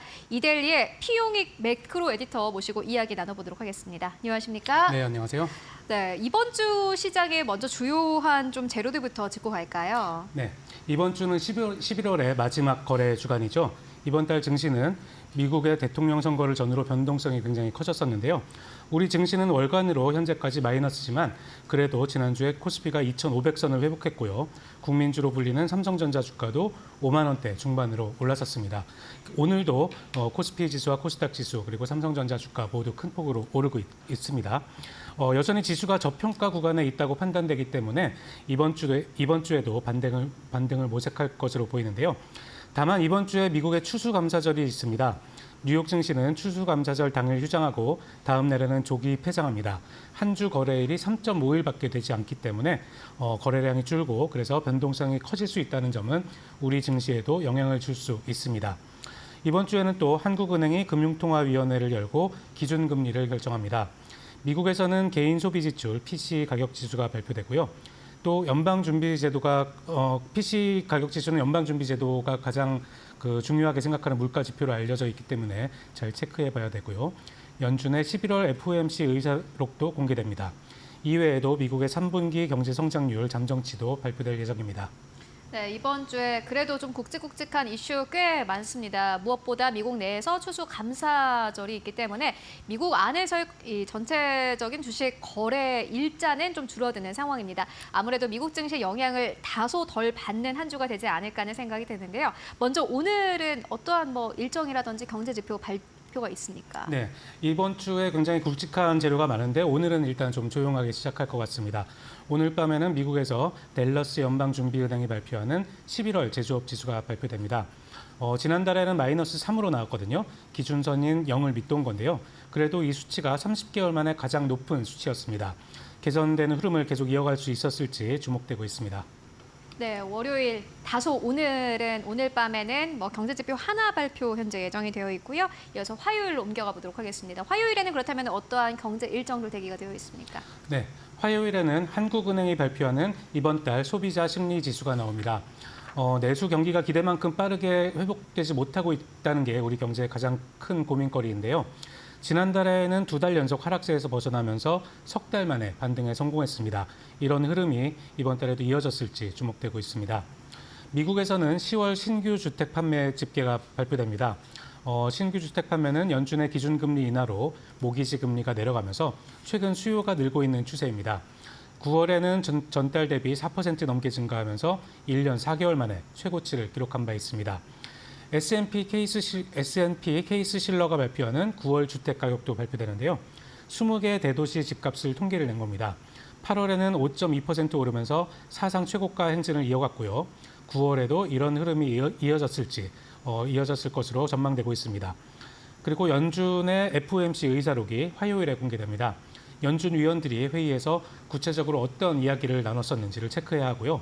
올해 남은 FOMC에서 추가로 금리 인하가 있을지 여부도 가늠해 볼 수 있을 것 같습니다. 네, 무엇보다 화요일에는 미국 내에서 주택가격 지수가 발표가 됩니다. 지금까지 부진했던 이 주택가격 지수가 다시 한번 상승 흐름을 이어가게 될지, 그리고 만약에 시장의 투자 심리가 좀 꺾이게 된다면은 주택 지수가 올라가게 되면은 인플레이션에 대한 우려가 다시 한번 나올 가능성 높습니다. 함께 확인을 해보시면 좋을 것 같고요. 이어서 수요일로 넘어가 보도록 하겠습니다. 수요일에는 어떤 일정들 대기되어 있습니까? 네, 수요일에는 미국의 3분기 경제 성장률이 발표됩니다. 미국의 경제 성장률, GDP는 속보치, 잠정치, 그리고 확정치 이렇게 3번에 걸쳐 나오는데요. 이번에 나오는 건 잠정치입니다. 앞서 나온 속보치가 전분기 대비 2.8%로 시장이 예상했던 3%는 밑돌았지만 그래도 견조한 성장세를 나타내면서 시장의 호재로 작용한 바 있습니다. 그리고 아마도 이번 주 투자자들이 가장 관심 있게 볼 경제 지표죠. 10월 개인 소비 지출 PCE 가격 지수가 발표됩니다. 연준이 인플레이션 핵심 데이터로 주목하는 지표인데요. 최근 미국의 인플레이션은 연준의 목표치인 2%에 다소 못 미치고 있습니다. 시장에서는 지난달 인플레이션이 약간 튀어 올랐을 것으로 예상하고 있거든요. 시장의 10월 PCE 가격 지수 전망치는 전월 대비 0.2%, 전년 동기 대비 2.3% 상승입니다. 만약 이번 물가가 끈질기게 높은 상태를 유지한다면 연준은 올해 한 차례 남은 FOMC에서 금리를 인하하지 않을 수도 있다고 그렇게 보고 있습니다. 최근 연준 인사들이 금리 인하의 속도 조절을 할 필요가 있다고 계속해서 언급을 하고 있기 때문에 PCE 가격 지수가 어떻게 나오는지 잘 체크해 봐야 될 것 같고요. 또 화요일에 나오는 FOMC 의사록과 수요일에 나오는 PCE 가격 지수를 통해서 12월 FOMC에서 연준이 어떤 결정을 내릴지 힌트를 얻을 수 있을 것 같습니다. 네, PCE 지수 그리고 GDP가 수요일에 발표가 됩니다. 아마 한국 시간으로는 목요일 아침쯤 나올 것으로 보여지는데 아마 가장 중요한 지표 중 하나가 되지 않을까 하는 생각이 들고요. 이어서 목요일로 옮겨가 보도록 하겠습니다. 목요일에는 어떠한 일정들 대기가 되어 있습니까? 네, 목요일에는 우리나라에서 중요한 일정이 있죠. 한국은행이 금융통화위원회 회의를 엽니다. 아마도 최근 몇 년 사이에 가장 어려운 결정을 해야 될 것 같은데요. 지난달 11일 통화정책 방향 회의 이후 한 달 보름 동안 경제 변수들이 굉장히 많았습니다. 3분기 성장률이 0.1%에 그치는 걸로 나타났고요. 미국에서는 도널드 트럼프 전 대통령이 재선에 성공을 했습니다. 그리고 원달러 환율이 1,400원대로 올라섰죠. 금융시장에서는 환율 불안 등을 근거로 동결을 점치는 의견이 다소 우세한 상황입니다. 하지만 경기 전망이 워낙 나빠진 만큼 한은이 연속해서 금리 인하를 통해서 내수 살리기에 초점을 맞출 수 있다는 그런 관측도 나오고 있습니다. 특히 이번 금통위에서는 수정 경제 전망도 내놓거든요. 한국은행은 지난달 11일 통화정책 방향 결정문에서 국내 경제는 내수 회복 지연 등으로 8월에 비해 전망의 불확실성이 커진 것으로 판단한다. 이렇게 밝혔습니다. 그리고 이창용 한은 총재는 지난달 29일 국정감사에 출석해서 올해 성장률이 2.2에서 2.3% 정도로 떨어지지 않을까 생각한다. 이렇게 말했거든요. 이런 거를 고려해 보면은 한국은행이 성장률 전망치를 수정하는 것은 예고된 수순이고요. 만약 한국은행이 2기 트럼프 정부 출범 등의 변수를 반영해서 내년 성장률을 상당폭으로 낮춘다면은 금리를 추가로 인하할 가능성이 커질 수 있습니다. 목요일은 금통위를 가장 주목해야 하고요. 미국은 아까 말씀드렸다시피 추수감사절로 휴장합니다. 네, 목요일이 아무래도 한국에서는 금통위가 열리기 때문에 그 결정도 중요할 것으로 보여집니다. 이어서 금요일로 옮겨가 보도록 하겠습니다. 금요일에도 뭐 중요하다면 중요한 일정이 있죠. 네, 그렇습니다. 미국은 추수감사절 다음 날부터 본격적인 연말 쇼핑 시즌이 막을 올립니다. 미국만 놓고 보면 최근 소비가 다시 활력을 띠는 모습인데요. 블랙 프라이데이가 촉매제 역할을 할 수 있을 것으로 기대되고 있습니다. 뉴욕 증시는 오후 1시 우리 시간으로 토요일 새벽 3시에 조기 폐장하기 때문에 뉴욕 증시에 투자하시는 분들은 참고하셔야 하고요. 유로존에서는 이번 달 소비자 물가 지수가 예비치가 발표됩니다. 또 한국에서는 지난달 산업 생산과 소매 판매가 발표될 예정입니다. 네, 특히나 오늘도 뭐 소비주들이 잘 가고 있습니다. 이번 주에 있을 블랙 프라이데이를 앞두고 아무래도 소비주가 먼저 움직이고 있는 듯한데 이날 어떻게 지표가 나오는지도 잘 확인을 해보시는 게 중요해 보이고요. 일단 이번 주가 11월의 마지막 주더라고요. 시간이 참 빠르다라는 생각이 드는데 이번 주 뭐 어떻게 보십니까? 네, 코스피가 이번 달 현재까지 마이너스 수익률을 보이고 있습니다. 11개월 중 8개월 마이너스를 기록했거든요. 올해 들어서 지난 7월 이후로는 5개월 연속 내림세를 나타내고 있습니다. 2000년 이후에 코스피가 5개월 이상 연속 하락한 것은 이번을 포함해서 5번에 불과하거든요. 그래서 이제 반등 가능성이 좀 크다는 전망이 나오고 있습니다. 그런데 기술적으로는 반등 가능성이 크다고는 해도 상승할 만한 재료가 보시다시피 별로 없는 게 문제입니다. 지난주에는 삼성전자의 자사주 매입 계획이 호재가 됐지만 이번 주에는 증시를 견인할 만한 재료가 보이지 않고 있죠. 그래서 지수가 큰 폭으로 움직이기보다는 업종별, 테마별로 순환매가 나타날 수 있다는 전망이 있습니다. 한국 증시는 아무래도 앞으로의 모멘텀을 잘 보셔야 될 것 같고요.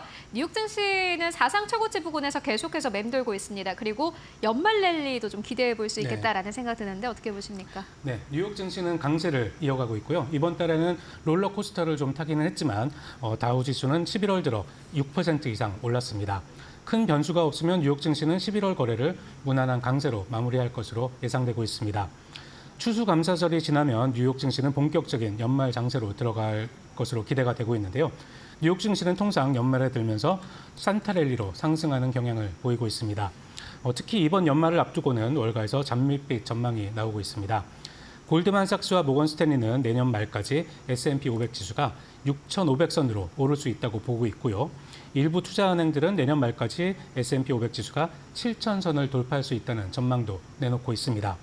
강한 미국 경제와 기업들의 성장세로 뉴욕 증시가 올해와 내년 초 강세를 보일 수 있다는 분석인데요. 다만 뉴욕 증시가 버블 위험 국면에 접어들었다는 그런 진단도 나오고 있기 때문에 주의할 필요도 있겠습니다.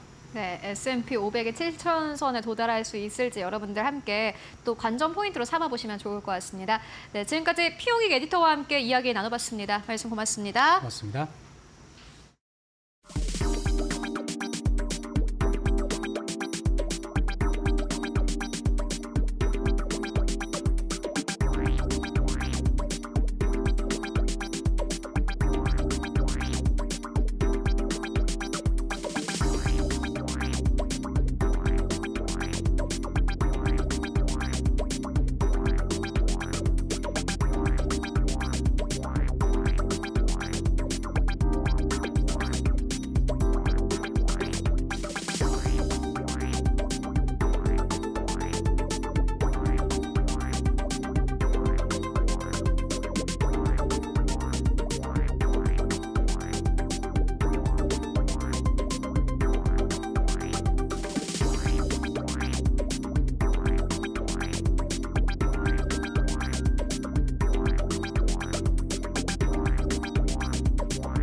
네, 마켓 무버입니다.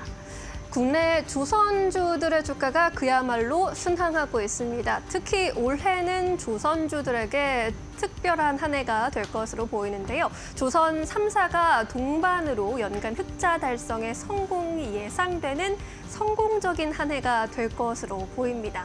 올해 목표치에 근접하거나 혹은 이미 상회할 만큼의 강한 수주세 덕분이죠. 중국의 공격적인 캐파 증설에 대한 이슈가 최근에 조금 불안감으로 작용을 했었고 또 신조선가 지수가 상승세를 그리고는 있지만 최근에 소폭이지만 하락하는 흐름이 조금 이어져 오면서 우려가 조금 있기는 했습니다. 다만 국내 조선업의 가파른 상승 사이클을 꺾을 수준의 영향은 아니다라는 분석이 힘을 받고 있고요. 더군다나 작년부터도 우려스러웠던 인력난에 대한 문제가 해결되면서 공정 정상화에 대부분 진입했다라는 평가도 나옵니다. 이에 따라서 조선주의 펀더먼털에는 이상이 없는 안정적인 한 해가 이어질 것이다라는 전망이 나오고 있는 상황인데요. 내년에도 실적 개선세는 이어질 것으로 보입니다. 다음 장으로 넘어가 볼게요. 조선주들 방산주와 함께 트럼프의 대표적인 수혜주로 꼽히고 있기 때문인데 트럼프 당선에 따라 조선 업종에 대한 투자 포인트도 조금씩 달라지고 있습니다. 특히 북미 액화 천연가스 운반선 LNGC의 수주가 증가할 것으로 보이는데 클락슨에 따르면 2025년 내년에 100척의 LNGC 발주가 나타날 것으로 예상했습니다. 이 LNGC의 발주 환경이 어느 때보다 우호적일 것이다. 라는 평가고요. 이에 따라서 이 가스 운반선의 가격 역시 우상향할 것이다라는 전망을 내놓고 있습니다. 또 미국의 해군 함정 MRO 사업 그리고 글로벌 함정 프로젝트 수주 기대감도 나날이 높아져 가고 있는 상황인데다가 미국의 중국 조선업 제재로 인해서 여러 가지 수주에서 중국이 아닌 북미향으로는 우리나라 조선소가 훨씬 유력하다라는 전망이 나오죠. 뿐만 아니라 우호적인 환율 및 강제가 기조 역시 내년까지 이어질 것으로 보입니다. 이에 따라 SK증권에서는 조선 업황에 대한 비중 확대 오버웨이트 계속해서 가져가고 있고요. 최선 호주로 HD 한국조선해양 꼽고 있습니다. 목표 주가 25만 2천 원 선 유지하고 있는데요. 그 이후로는 내년도 이제 실적 전망을 가장 크게 보고 있습니다. 내년도 매출액이 29조 원 넘어설 것으로 보고 있고 영업이익 역시 전년 동기 대비 90%나 증가하면서 2조 5,990억 원 정도 나타낼 것으로 보고 있습니다. 특히 HD 현대사모에서 놀라운 연간 건조 마진이 확인될 것으로 기대를 하고 있는데요. 2023년에 고성가 수주분의 점진적인 건조 비중이 확대될 것으로 예정되고 있는 가운데 상대적으로 저가 카타르에너지 LNGC의 물량이 없는 HD 현대사모 같은 경우에 연간 건조 마진이 약 15% 정도 될 것이다라는 전망을 함께 내놓기도 했습니다. SK증권 외에도 다른 증권사에서도 계속해서 조선주에 대한 긍정적인 의견을 내놓고 있는데요. 앞으로 어떤 조선주가 슈퍼사이클에 다시 한번 올라탈 수 있을지 종목 선별 잘 해보시면 좋겠습니다. 마켓무버 전해드렸습니다. 네, 이어서 오늘 시장에서 주목할 만한 이슈 그리고 종목들 함께 이야기 나눠보고 가도록 하겠습니다. 오늘도 두 분과 함께 해보도록 하겠습니다. GC인포의 박수범 대표 그리고 이데일리온의 박정식 파트너 모셨습니다. 안녕하십니까? 안녕하세요. 네, 오늘도 두 분과 함께 해보도록 하겠습니다. 오늘은 어떤 이야기를 나눠보면 좋을까요? 바로 주제 만나보도록 하겠습니다. 한국의 효자 업종입니다. 조선업이 어떻게 보면은 이제 트럼프 진저 수혜주가 되지 않을까 하는 기대감도 나오고 있는데 오늘도 잘 가고 있고요. 앞으로 상방이 더 열려 있을지 아니면은 지금보다 더 크게 탄력을 받기는 어려울 것인지 이 두 가지 안을 놓고 이야기 나눠보도록 하겠습니다. 먼저 박수원 대표님 어떻게 보세요? 저는 추가적인 상승 흐름 기대해도 좋다라고 봤습니다. 추가적인 랠리 가능하다. 박정식 파트너님은요? 네, 저도 상승이 열려 있다 판단하고 있습니다. 네, 두 분 오늘 또 의견이 일치합니다. 먼저 박수원 대표님, 왜 앞으로 상방이 더 열려 있다고 보시는 겁니까? 네, 그건 이제 아무래도 이제 이번 연도 수주 물량도 상당히 좀 좋았고요. 네. 작년까지만 해도 350억 달러 정도 되는 수주를 했었던 부분인데 이번 연도는 이제 약 400억 달러 정도 수주할 것이다는 얘기가 나와주고 있고 내년에는 500억 달러 정도 할 것이다라는 얘기가 좀 나와주면서 계속해서 올해도 슈퍼 사이클이 너무나 좋았지만 내년에도 수주 물량 계속해서 증가하는 추세의 움직임을 가져갈 가능성이 높다라는 예측치가 좀 나오다 보니까 전체적으로 지금 현재 주가 분위기가 너무 좋고요. 거기다 공장 가동률 또한 상당히 좋아요. 지금 현재 보게 되면 하나오션 같은 경우에도 지금 보면 99.8%나 이제 공장 가동률 거의 100%에 육박하고 있고, 오히려 지금 현대중공업 같은 경우도 94%, 현대삼호 같은 경우에도 116%입니다. 그리고 현대미포 같은 경우도 96.5% 정도 나오고 있고, 삼성중공업도 110%예요. 이 정도로 지금 현재 공장 가동률이 좋다라는 건 그만큼 수주 물량이 지금 계속해서 늘어나고 있다. 수주 잔고도 좀 늘어나고 있고, 이런 부분에서 상당히 좀 긍정적이지 않나라고 좀 보여지고요. 올해 보게 되면 이제 목표로 했던 수주 물량 같은 경우에는 100%를 이미 다들 지금 목표를 달성을 했습니다. 그렇기 때문에 삼성중공업만 빼고, 삼성중공업만 어떻게 보면 올해 같은 97억 달러 정도 이제 수주 목표를 했는데, 지금까지 대략적으로 한 60억 달러 정도 수주를 했기 때문에 61.9% 정도 됩니다. 여기서 이번 11월 달, 12월 달 수주 추가적인 물량들도 조금 기대해봐도 좋지 않나 기대를 하고 있고요. 이런 흐름들이 좀 나와주고 있고, 여기에다 지금 이제 미국의 또 필리 조선소를 이제 하나오션에서 인수를 했죠. 그러면서 MRO 사업이라든가, 그리고 해군의 군함을 또 제조할 수 있는 그런 이제 발주가 좀 일어나지 않을까라는 기대감도 좀 높아지고 있습니다. 여기에다 캐나다가 최근에 하나오션도 지금 이제 방문했었고, HD 현대중공업도 방문했었는데, 잠수함 관련된 프로젝트입니다. 이게 약 60조 원이라고 하는데, 이 프로젝트를 누가 가져갈 것이냐라는 부분들입니다. 8척에서 12척 정도 된다고 얘기가 나와주고 있고, 지금 일본에서 입찰을 포기했어요.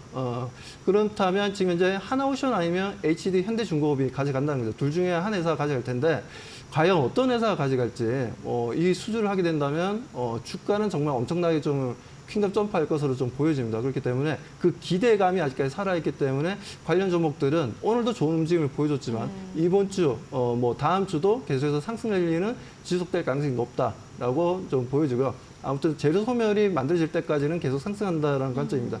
이런 부분들이 전반적으로 지금 현재 이슈들이 좀 살아있다 보니까 관련 종목들의 움직임 오늘도 너무나 좋았고요.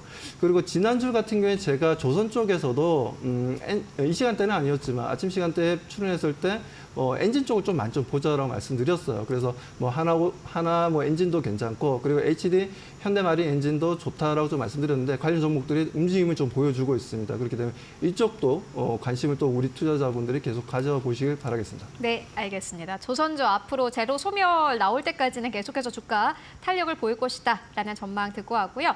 박정식 파트너님께서는 왜 앞으로 랠리가 지속될 수 있다 이렇게 보시는 걸까요?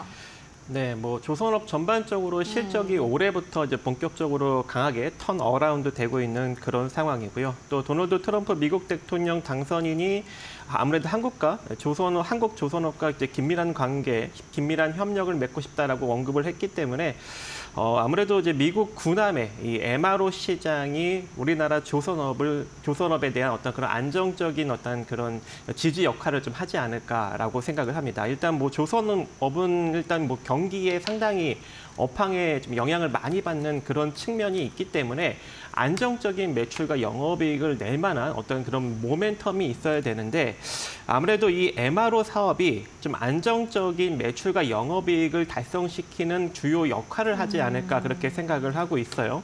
미군 내 함정이 대략 한 370척 이상 운영이 되고 있는데 매년 130에서 150척 정도를 정비해야 된다고 합니다. 근데 이 MRO 사업 규모만 연간 이제 20조 원인데 이게 점차적으로 늘어날 수 있는 여력이 존재할 것 같고요. 또 신조석 한마디로 새롭게 선박을 건조하는 어떤 이런 성과보다는 이 매출 규모가 좀 낮지만 그래도 마진율이 높고 중장기적으로 안정적인 물량이 확보되면서 안정적인 어떤 그런 매출과 영업이익을 낼 수 있다고 합니다. 그래서 이 조선업 관계자 발언에 따르면 아무래도 이 MRO 시장이 우리나라 조선업계에 아주 큰 기회가 될 것이다. 이렇게 지금 언급을 하고 있는 상황이고 현재 경쟁 업체로 보면 보면은 이제 일본의 이제 미쓰비시 중공업 정도가 있는데 이 설계, 인력, 기자재 관리 능력은 한국 기업이 우월하다고 합니다. 그래서 앞으로도 추가적인 수주 능력과 안정적인 실적 턴어라운드적인 측면이 있기 때문에 추가적인 상승력이 계속적으로 내년까지 이어지지 않을까 생각을 해봅니다. 네, MRO 시장이 아무래도 한국 기업들에게는 큰 기회가 될 것 같다라는 생각이 듭니다. 일단 미국 쪽을 좀 정리를 해보고 가자면은 지금까지 미국은 조선업에 대해서는 문을 걸어 잠궜습니다. 그렇기 때문에 미국 내에서 조선업 자체에 대한 좀 경쟁이 줄어들면서 이 조선 기업들 자체가 경쟁력을 좀 잃어버리게 되는데요. 이에 따라서 지금 자국에 있는 해군 모함을 제대로 수리하지도 못하는 그런 상황이라고 합니다. 그렇기 때문에 이 시장을 한국이 가지고 가느냐 아니면 일본이 가지고 가느냐 이런 이야기가 나오고 있는데 일단은 한국 쪽에 조금 더 유리한 것 같습니다. 일본 쪽이 일단은 앞서서 박수원 대표님이 말씀하신 대로 포기를 했고 이에 따라서 한국 기업들이 좀 수혜를 받을 것이다라는 기대감 나오고 있는 상황입니다. 계속해서 재료 소멸까지 확인해 보시면 좋을 것 같습니다. 그렇다면 또 오늘 시장에서 주목할 만한 이슈들 어떤 것들이 있을까요? 이어서 신민영 앵커가 전해드립니다. 마켓 무버입니다. 최근 약세장에서도 고배당주들의 성과가 두드러지면서 찬바람 불면 배당주를 사라 하는 증권가 격언이 다시 한번 주목받고 있는데요. 특히 올해는 정부의 밸류업 프로그램 가동을 계기로 기업들의 주주 환원율이 증가하고 있어서 고배당주에 대한 매력도가 더 높아지고 있는 상황입니다. 또한 연말에 세법 개정안이 통과하게 된다면 배당주들과 관련해서 세제 혜택도 기대되고 있는데요. 구체적으로 법인세 축소와 투자자 배당소득세 분리 과세 등이 혜택이 나타날 것으로 보이고 있습니다. 다만 배당 수익률의 경우에 올해 이미 지급된 배당금도 포함이 되기 때문에 우리가 투자한 후에 받을 수 있는 금액이 얼마인지는 꼼꼼하게 따져보셔야 할 필요가 있을 것 같고요. 또 주가가 배당 메리트를 이미 반영하고 있지는 않은지 점검해 보셔야 할 것 같습니다. 또 배당 후에 나타나는 배당락 효과에 따라서 주가 변동성도 유의해 보셔야겠죠. 증권가에서는 기업별로 올해 배당 수익률 추정치를 이렇게 제시하고 있는데요. 가장 높은 배당 수익률로는 한샘이 꼽히고 있습니다. 무려 9.41%의 높은 배당 수익률 예상이 되고 있고요. 동국제강의 경우에도 9.06% 예상됩니다. 삼성증권과 우리금융지주, 기업은행과 NH투자증권과 같은 금융주 역시 7%대 배당 수익률이 예상되고 있습니다. 이 밖에도 통신주 역시 배당주 하면 또 무시할 수 없는데요. 이에 따라서 최근 주가 상승세도 나타나고 있는 데다가 외국인들의 러브콜도 집중되고 있습니다. 통신 업종이 전자 업종을 제치고 1년 5개월여 만에 외국인 지분율 1위 업종을 차지하고도 있습니다. 고배당 매력의 코리아 밸류업 지수 편입 기대감까지 더해지면서 최근 외국인들의 관심도 높아지고 있는 것으로 보이고요. 특히 KT와 같은 경우에는 외국인 지분율이 연초 42%에서 꾸준히 우상향하는 모습 보여주고 있습니다. 이에 따라 전기통신사업법상 외국인 지분 취득 한도인 49%에 육박을 하고 있는 상황입니다. 외국인 지분율 KT가 49%에 육박하면서 가장 높고 그 뒤로는 SK텔레콤 42%대, LG유플러스가 35%대 지분율 가져가고 있습니다. 배당 수익률 예상치로는 SK텔레콤과 LG유플러스, KT 순으로 나타나고 있는데요. 이번 내년까지 또 실적에 대한 기대감도 가져가고 있습니다. 데이터 센터 수요가 급증하면서 AI 매출, AI 인프라 관련해서 또 매출이 증가할 것으로 예상되고 있고요. 이익 성장과 주주 환원 확대로 투자자에게 유리한 환경이 제시되고 있다라는 평가를 받아가고 있는 통신주입니다. 찬바람 불면 배당주에 주목해 보라고 하는데 배당주 관련해서 연말 투자 아이디어 짜시는데 참고해 보시면 좋겠습니다. 마켓무버 함께 하셨습니다. 네, 이어서 오늘 시장에서 움직이고 있는 기업들 함께 만나보도록 하겠습니다. 먼저 첫 번째 기업입니다. 삼성 SDI입니다. 3.3% 넘게 상승세. 오늘 장중한 때도 28만 원대를 넘어서기도 했습니다. 오늘 아무래도 배터리 쪽이 좀 강력하게 탄력을 받고 있는데 삼성 SDI를 보시는 이유가 있으실까요? 네, 지금 다들 아시겠지만 좀 시끄럽게 많이들 좀 얘기가 나왔던 것 중에 하나가 노스볼트의 네. 이제 파산 신청이지 않습니까? 이 부분들이 저는 솔직히 이렇게 말씀드려서 그렇지만 이렇게 될 줄 알았어요. 왜 그렇게 생각했냐면 노스볼트 같은 경우에는 그동안 이제 유럽 쪽에서 여러 국가들로부터 자금 수요를 상당히 좀 많이 받았습니다. 그런데도 불구하고 지금 폭스바겐이라든가 유럽 쪽 기업들에게 BMW도 마찬가지고 지금 배터리를 이제 공급한다는 이제 계약도 하고 엄청난 큰 계약도 하고 했는데 올해 초부터 우리나라 장비 그러니까 원래는 중국 장비를 쓰다가 중국 장비를 쓰다가 갑자기 또 이걸 바꿨어요. 몇 년 전에. 우리나라 장비를 좀 바꿨는데 그런데도 수율을 발표를 안 했습니다. 수율을 발표한 적이 단 한 번도 없어요. 노스볼트는. 그 부분을 봤을 때는 분명 수율을 제대로 못 맞춰서 기업이 어떤 재무적인 상당히 심각한 문제가 좀 발생할 수 있겠다라고 저는 판단했었고 제 주변에도 마찬가지예요. 노스볼트 투자하신 분들이 몇 분 계셨는데 다 현금화해라. 차라리 뭐 LG 솔루션이라든가 삼성 SDI 쪽으로 공략하는 게 오히려 더 낫다라고 좀 판단했었던 부분들이었는데 아무튼 그렇게 생각했던 부분들이 진짜 현실이 돼버려서 조금은 예측 가능한 부분들이었다라고 말씀드리고 아무튼 이런 부분들을 통해서 삼성 SDI 같은 경우에는 지금 현재 아시다시피 BMW 중심으로 해서 이제 납품을 하고 있고 헝가리에도 지금 현재 공장을 확대해 나가고 있습니다. 그래서 유럽 시장 같은 경우에도 계속해서 배터리 시장에 계속해서 이제 뭐라 해야 되나요? 외형 확장해 나가고 있는 상황인데 이런 부분들에 있어서 지금 현재 삼성 SDI가 각형 배터리 쪽으로는 거의 글로벌 시장에서는 탑이라고 좀 보시면 됩니다. 그 정도로 탑티어라고 볼 정도로 상당히 좀 기술력을 가지고 있고 그리고 3원계 배터리가 가장 문제점이 뭡니까?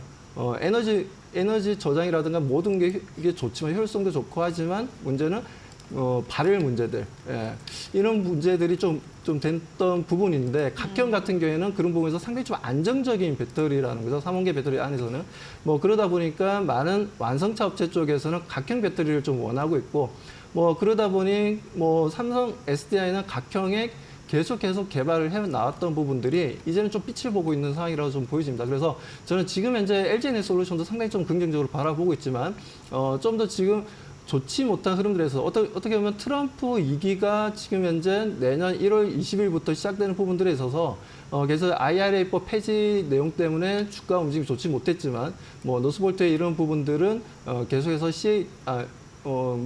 중국의 CATL이나 BID나 국내 LG 솔루션이라든가 삼성 SDI는 상당히 좀 긍정적으로 작용할 가능성이 높고 그리고 계속해서 유럽 같은 경우에도 고관세를 관련된 이슈가 계속해서 나와주고 있고 중국도 나와주고 있다 보니까 그런 부분들에 있어서 미국의 포드라든가 GM이라든지 이런 쪽으로도 각형 배터리를 선호하는 경향을 좀 보여주고 있습니다. 그렇기 때문에 좀 더 삼성 SDI는 지금 현재보다 좀 더 확대될 가능성이 높고 외형 확대를 통해서 시장 점유율을 점점 지금 현재보다 더 높여 나갈 가능성이 좀 높기 때문에 그렇게 보자면 단기적으로 봤을 때는 LG 솔루션도 좋지만 삼성 SDI가 좀 더 멀리 상승 탄력을 좀 가져갈 가능성이 더 높다라고 판단하고 있습니다. 네, 알겠습니다. 노스볼트 이슈로 인해서 앞으로 좀 수혜를 볼 기업을 찾아봤더니 삼성 SDI가 가장 크지 않을까. 특히나 각형 배터리 쪽에서 조금 더 좀 두각을 나타내고 있는 기업이기 때문에 앞으로도 잘 보자라는 의견을 정리해보고 가도록 하겠습니다. 이어서 두 번째 기업 만나보도록 하겠습니다. 남선 알루미늄입니다.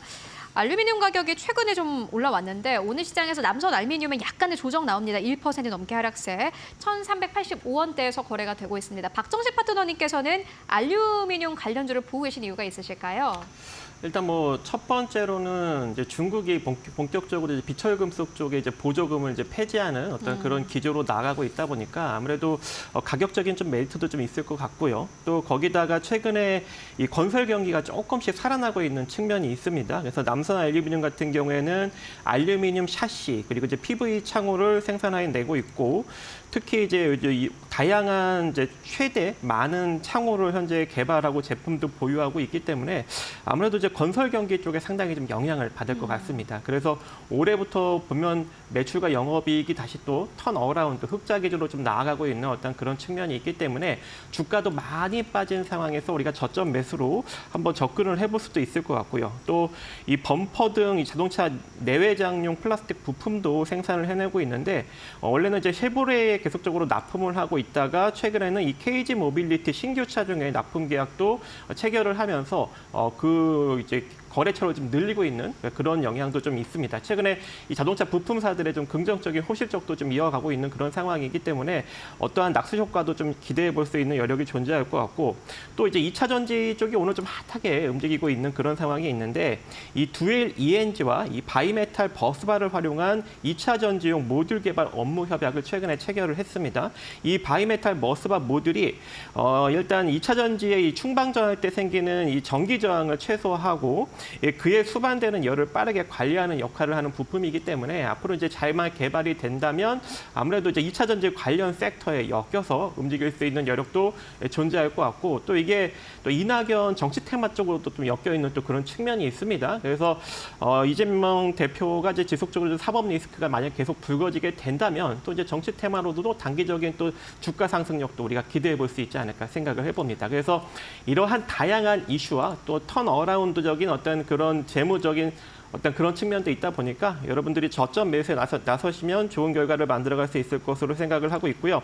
지금 어차피 오늘 이제 정치 테마 이슈로 좀 올라갔던 게 이제 그대로 내려왔기 때문에 가격이 괜찮다고 판단이 됩니다. 그래서 1,390원 이하로 여러분들이 한번 접근을 해보시면 좋을 것 같고 이게 지금 가격상 거의 이제 바닥권이에요. 그래서 다시 한번 상승이 나타난다면 최소한 1,670원 정도 구간까지는 단기적인 상승력을 만들어갈 수 있다고 판단을 하고 있습니다. 그래서 이 정도 가격적인 전략 참고 삼아서 대응하시면 좋을 것 같습니다. 네, 알겠습니다. 남선 알미늄 만나보고 왔고요. 이어서 세 번째 기업 만나보도록 하겠습니다. 현대로템입니다. 오늘 주가가 7% 가깝게 하락세, 장중에는 65,700원대에서 시작을 했다가 지금은 주가가 좀 크게 빠지고 있는 상황입니다. 현대로템을 보시는 이유가 있으실까요? 네, 뭐 현대로템 같은 경우에는 오늘 좀 방위산업 관련 종목들이 다들 좀 하락을 했어요. 그죠. LIG 넥슨도 마찬가지고 지금 이제 하나에어로스페이스라든지 뭐 다들 지금 이제 주가 조정이 좀 보여주고 있는데, 네. 근데 그들과는 좀 약간 현대로템 같은 경우 좀 결이 다르죠. 왜냐하면 지금 이제 방위산업 쪽 사업도 하고 있지만 다른 사업도 좀 하고 있습니다. 뭐 철도 사업도 하고 있고 그리고 에코 플랜트 관련 사업도 지금 해 나가고 있기 때문에 뭐 그런 부분들에 있어서 특히나 이제 철도 사업 같은 경우에는 이제 인프라 사업이지 않습니까? 그 부분에 있어서 뭐 젤렌스키 우크라이나와 러시아 전쟁이 이제 뭐 종료 지점이 좀 가까우지 않았나? 왜냐하면 이제 젤렌스키 같은 경우에도 지금 이제 뭐 나온 내용을 좀 보니까 주말 동안 지금 내년 종전 가능하다라고 발언을 했고 트럼프 제안을 듣고 싶다라고 얘기를 했어요. 그러니까 어떤 제안을 할지 좀 듣고 종전을 할 수도 있다라는 뭐 내용들인데 아무튼 이 내용들이 있다 보니까 관련해서 재건 관련 종목들의 오늘도 움직임 좀 좋았습니다. 특히나 뭐 장비 쪽, 건설 장비 쪽의 움직임들 뭐 HD 현대 건설 기계라든지 아니면 HD 현대 인프라코어라든지 다들 괜찮은 주가 움직임을 좀 보여주는 흐름들이었어요. 그렇기 때문에 동사 또한 철도 사업을 통해서 충분히 우크라이나의 인프라 사업에 뛰어들 수 있는 부분들이 있기 때문에 뭐 그런 부분들을 통해서 다시 한번 더 현대로템이 좀 더 주가를 다시 한번 제자리로 좀 돌려놓을 거라고 좀 판단하고 있고요. 뭐 오늘 같은 경우에는 방위산업 관련주들이 같이 내려가다 보니까 그게 이제 동조화 움직임을 좀 보여주면서 일부 차익 매도 물량이 나오면서 좀 내려갔다고 봅니다. 근데 이런 부분들에 있어서 지속성은 좀 떨어질 것이다라고 판단하고 있고요. 그리고 무엇보다도 11월에 MSCI에 지금 이제 편입이 되었습니다. 현대로템이 편입이 됐다라는 부분들에 있어서 그렇다면 패시브 자금이 이제 들어오겠죠. 뭐 그런 부분들에 있어서 지금 현재 가격대를 어느 정도 방어하는 자금들이 다 들어오게 된다면 오히려 지금 상황에서는 우리가 좀 더 현대로템이 뭐 오늘 크게 낙폭은 좀 보여주고 있지만 저는 이 부근 근처에서 거의 6만 원, 6만 원 부근 근처에서는 그래도 브레이크가 걸릴 가능성이 좀 높다라고 좀 판단해서 현대로템을 좀 가지고 나오게 되었습니다. 아무튼 지금 이제 뭐 어떻게 보면 양날의 칼을 다 가지고 있는 부분들이죠. 방위산업 관련이 사업이 잘 돼도 좋은 거고, 아니면 인프라 재건 관련된 이슈가 나와도 좋은 회사이기 때문에 뭐 그런 부분들에서 현대로템 꼭 우리가 좀 바라봐야 되고, 그리고 국내 시장뿐만 아니라 지금은 동남아 시장, 뭐 필리핀이라든가 인도네시아라든가 태국이라든가 여러 국가들에도 지금 이제 철도 사업을 계속해서 입찰하고 있고 계속해서 그에 대한 이제 철도에 들어가는 MRO 쪽도 계속해서 지금 이제 납품이 이루어지고 있기 때문에 뭐 그런 부분들을 통해서 계속해서 좀 매출이라든가 수주량을 쌓아 나가고 있는 회사로서 저는 현대로테 지금 현재 지금 이렇게 좀 단기 조정을 보여준다면 오히려 이 부분을 이용해서 좀 매수해보자라는 관점으로 말씀을 좀 드리겠습니다. 네, 현대로템 만나보고 왔습니다. 오늘 주가는 떨어지고 있지만 앞으로 어쨌든 간에 6만 원대 이 부분 자체가 괜찮은 가격대이고 앞으로 패시브 자금 유입에 대한 기대감도 있다라는 의견 듣고 왔습니다. 마지막 기업 만나볼게요. HJ중공업입니다. 오늘 박성실 파트너님은 이 기업을 원래 하려고 하셨던 건가요? 어떻게 보세요, 이 기업은? 네. 이미 제가 이제 2,000원대 중반부터 좀 계속적으로 언급을 드리고 있는 종목인데 그래요? 어느덧 4,600원 정도 고점을 형성하고 있습니다. 그래서 뭐 여기가 끝이 아니다라는 관점에서 한번 들고 나와 보았고요. 일단 이 HJ중공업 같은 경우에는 이 방산 특수선 사업을 이제 영위하고 군함 제조 능력과 그 특수선 제조 능력이 좀 뛰어난 그런 조선업을 영위하고 있고 또 거기다가 이 토목하고 건설 부분도 좀 영위를 하고 있는 그런 상황입니다. 근데 이미 이제 이 조선 부분 쪽에서는 하나오션과 같이 군함을 같이 이제 개발을 하면서 이제 공동으로 이제 수주 사업을 좀 영위하고 있기 때문에 아무래도 이제 이번에 미국 해군 함정 정비 사업을 같이 좀 진출할 수 있는 여력이 존재하고 그에 따라서 이쪽에 이제 MRO 사업에 본격적으로 진출하겠다라는 또 언론 보도까지 또 띄었습니다. 그래서 이 회사도 일단 MRO 관련 기업으로 일단 최근에 엮이고 있는 그런 상황이고 또 건설 부분 수주액이 2조 3천억 정도를 돌파를 했는데 이게 전년 동기 대비 150%나 증가가 되었어요. 자, 그렇다라는 것은 이제 건설 부분도 본격적으로 이제 매출과 영업이익이 캐파가 커지면서 동반 실적 성장이 나타날 수 있는 가능성이 커지고 있다는 것입니다. 자, 그렇기 때문에 아무래도 3분기 영업이익이 상당히 좀 긍정적으로 대규모 흑자가 나왔고요. 이런 흑자 기조가 앞으로도 좀 지속될 수 있는 여력이 존재하지 않을까라고 생각을 합니다. 그래서 이미 지금 상승력이 오늘 좀 강하게 나왔기 때문에 여기서 따라잡기보다는 좀 일정 부분 조정을 받을 때 따라잡으셔야 되는데 3,680원에서 3,200원 정도 사이로 여러분들이 분할로 한번 접근을 해보시고요. 재차 상승이 나오게 된다면 5,100원 정도 자리까지 단기적인 상승력을 또 한번 기대해 볼 수 있을 것 같습니다. 네, 알겠습니다. HJ중공업 함께 만나보고 왔습니다. 지금까지 박수원 대표 그리고 박정식 파트너와 함께 이야기 나눠봤습니다. 말씀 고맙습니다.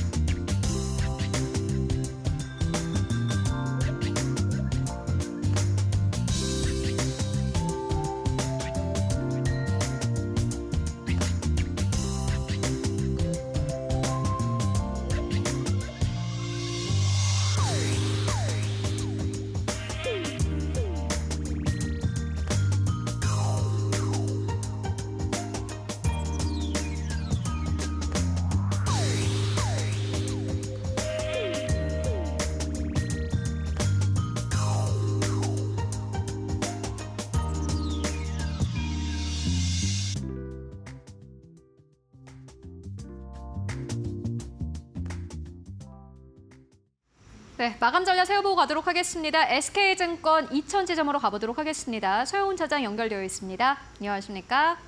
네, 안녕하세요. 네, 차장님 오늘 시장, 양시장 괜찮습니다. 아주 강력하게 힘을 받아가고 있는 상황인데 오늘 시장 마감 상황 어떻게 분석하고 계십니까? 네, 맞습니다. 오늘 코스피 지수 2,500선까지 좀 회복을 하는 모습들이 나타나주고 있고 코스피와 코스닥 둘 다 강하게 상승을 해주는 모습들이 이어지면서 상당히 좀 긍정적인 시장의 움직임이 이어지고 있는 상황입니다. 이러한 움직임의 특징을 살펴보면 일단은 개인들이 좀 매도로 전환이 되면서 전환이 됐고 외국인과 기관 양쪽에서 매수가 좀 들어오는 모습들을 보이면서 강한 상승을 좀 보여줬다라는 점이 좀 특징이라고 좀 볼 수 있겠습니다. 물론 아직까지는 외국인의 수급의 경우에는 환율이 아직은 높다 보니까 현물보다는 선물 쪽 위주로서의 흐름들이 좀 이어지고 있는 상황이라고 좀 볼 수는 있겠습니다만 그래도 현재 외국인과 기관이 들어오고 개인이 매도 전환했다라는 점에서는 시장에 좀 긍정적인 흐름들이 좀 이어지고 있지 않나라고 생각을 하고 있습니다. 오늘 시장의 전반적인 섹터들이 상승을 하는 모습들이 나타나줬는데요. 특히나 반도체와 2차전지 섹터들, 특히 낙폭이 컸던 2차전지 종목들 중에서 실적들이 좀 견조한 흐름들 같은 경우는 상당히 좀 강한 반등을 좀 보여주고 있고 그동안에 좀 강세를 보였던 방산주들이 좀 차익 실현 매물이 나오는 점을 보이면서 특징적인 흐름들을 보였습니다. 그래서 그동안에 좀 소외받았던 섹터들의 상승세가 당분간 좀 이어질 것이다라는 기대감을 좀 가져본다라면 지수가 현재 가격보다 좀 더 올라올 수 있는 좀 구조를 좀 만들어내지 않았나라는 생각을 하고 있고요. 특히나 오늘 삼성전자의 움직임 역시 시초가에 강하게 좀 출발을 한 이후에 추가적인 상승세를 강하게 보이진 않았지만 상승폭을 좀 만회하기보다는 양봉의 흐름들을 유지했다라는 점에서는 상당히 좀 긍정적인 흐름이라고 좀 볼 수 있겠고요. 외국인 수급이 들어오는 모습들도 상당히 좋으면서 2,600선의 가능성을 좀 열어놓지 않았나라고 좀 생각을 하고 있습니다. 네, 지수가 조금 더 올라올 수 있는 그러한 그림을 만들고 있다라는 전망을 해주셨는데요. 그렇다면 오늘 시장에서 보시는 기업 있으실까요? 네, 오늘 제가 관심 있게 보고 있는 종목은 개별주에서 모트렉스 좀 보고 있는데요. 자율주행 관련된 종목으로서의 움직임을 보이는 종목입니다.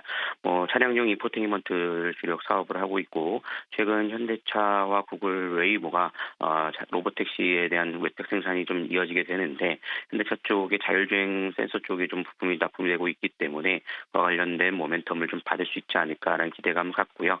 물론 좀 개별주다 보니까 지수가 강할 때는 좀 탄력이 둔화될 수 있으나 지수가 어느 정도 상승 이후에 좀 쉬어가는 자리에서는 다시 한번 좀 시세를 좀 만들어낼 수 있다는 점에서는 기관 수급과 더불어서 좀 매수 관점으로 대응을 해나가 보실 수 있는 종목인 만큼 그 부분들을 좀 참고하셔서 좀 진행을 해나가 보시면 좋지 않을까라고 말씀을 좀 드리겠습니다. 네, 모트렉스에 대한 투자 의견 듣고 왔습니다. 오늘 말씀 고맙습니다. 네, 감사합니다. 네, 이번에는 마감의 기술 함께 하실 시간입니다. 이데일리온 곽유정 파트너 모셨습니다. 안녕하세요. 네, 안녕하세요. 네, 오늘 그래도 모처럼 좀 웃으면서 마감할 수 있을 것 같은데 네. 시장 어떠셨을까요? 오늘 시장 정말 모처럼 코스닥 시장의 지수가 3위 찍혀 있는 모습을 보면서 이제부터 진짜 반등에 대한 기대감 본격적으로 가져가 봐도 될까라는 생각도 한편으로 들면서 또 항상 월요일마다 최근엔 좋았거든요. 그러니까요. 근데 또 첫 끝발이 네. 그렇게 좋지가 않았었던 게 또 학습이 돼서인지 그런 부분들 때문에 일단 조금 더 지켜봐야 될 것 같지만 전반적으로 이렇게 시장이 올라올 수 있는 이유 중에서 가장 큰 부분이 역시 외국인의 투심 개선이 가장 좀 중요하지 않았나라는 생각이 듭니다. 오늘은 네. 이 젠승화 효과 때문인지 반도체 관련 종목들부터 이제 기점으로 해서요. 테슬라 쪽에서는 그 유럽 전기차 판매가 또 호조세를 보이면서 대체로 오늘 반도체뿐만 아니라 이런 배터리 관련 종목까지 강세 움직임이 나와줬거든요. 코스피는 사실 지난주 금요일 외국인 매수세가 좀 더 강했습니다. 그래서 오늘 일단 외국인 매수세가 붙어주긴 했으나 사실 대체로 오늘은 금융투자 쪽에서 프로그램 매수세 위주로 돌아가는 모습이었고요. 오늘 이제 코스닥이 굉장히 좀 강세 움직임 보여줬었는데 금요일에 이어서 오늘도 외국인 순매수가 코스닥 시장에는 잘 들어와준 모습입니다. 그런데 코스닥 이제 대장주라고 볼 수 있는 알테오젠이 최근래 들어서 수많은 지금 루머에 휩싸이고 있는 중이기 때문에 네. 오늘 이제 알테오젠도 물론 이제 반등세가 또 강하게 나온 것도 시장 분위기에 한몫했다고 보여지긴 하거든요. 전반적으로 오늘은 제약 지수단에 있는 종목군들 지수가 한 2%대 정도 올려줬습니다. 그래서 커플링되는 그 효과가 이제 코스닥 쪽에서 나와줬다라고 볼 수 있을 것 같고요. 제가 봤을 때는 이 알테오젠과 이제 HLB의 약간 눈치 싸움이 이제는 시작되지 않을까라는 생각도 들었습니다. 이제 HLB 같은 경우에는 내년 이제 연초쯤에 FDA 그 승인에 대한 통과 기대감이 계속 들어오고 있잖아요. 리보세라님. 그렇기 때문에 알테오젠은 오히려 이제 주가가 반등이 조금 나오더라도 계속해서 좀 무너지는 움직임이 나와줄 것 같고 그 사이에 HLB가 계속해서 좀 치고 올라가는 그런 모습들이 내년 연초까지 좀 펼쳐지지 않을까라고 보여집니다. 이미 지금 HLB가 시가총액 지금 4위까지 올라와 있는 상황이거든요. 여기서 이제 에코프로 그룹주들만 좀 뛰어넘는다면은 충분히 알테오젠 자리까지도 위협을 해나갈 가능성이 좀 높지 않을까라고 보여지고요. 다만 이제 바로 코스닥 5위에 있는 미가켄바이오 같은 경우는 물론 재료는 다릅니다만 알테오젠 흐름과 좀 유사하게 흘러가는 측면이 있어요. 그래서 제약 지수단에 있는 그런 대장주의 손바뀜이 향후 이제 연말 연초 기점으로 해서 우리가 이제 코스닥 시장에서 봐야 할 관전 포인트가 아닐까라고 보여지고요. 일단 오늘 코스피 전반적인 시가총액 상위 종목들 좋았지만 LG 에너지 솔루션 같은 경우에는 기존의 전기차 배터리 관련 이슈로만 움직임이 나왔었거든요. 최근에는 이 배터리가 ESS에도 들어가고 전기차뿐만 아니라 로봇이라든지 뭐 자율주행차 이런 쪽에도 다 쓰임새가 있다 보니까 이제는 전기차 배터리에 대한 부분은 조금 희석이 되어가는 느낌입니다. 그래서 전반적으로 오늘은 이런 메이저 수급단에 있는 그런 수급으로 인해서 증시 흐름 긍정적이었고 계속해서 방향성은 좀 탐색해 나가야 될 것 같다라고 해서 정리 도와드리도록 하겠습니다. 네, 일단 출발은 좋은 이번 주. 코스피가 장중에 그래도 2,541포인트까지 고점 높이기도 했었고요. 현재는 2,530선 후반에서 2,520선에서 마감 기다리고 있습니다. 1.1%대 오름세에 포착이 되고 있고요. 코스닥의 경우에는 현재 2.8% 강한 상승세 보여주면서 700선 돌파도 시도할 것으로 보입니다. 오늘 외국인과 기관의 동반 수급이 확인되고 있죠. 코스피 시장에서 소폭이지만 그래도 외국인 매수 우위 2거래일 연속 이어지고 있고요. 기관도 2천억 원 이상의 매수 우위입니다. 개인 라홀로 팔아치우면서 4,356억 원의 매도 우위 확인됩니다. 우리 시장 마감합니다.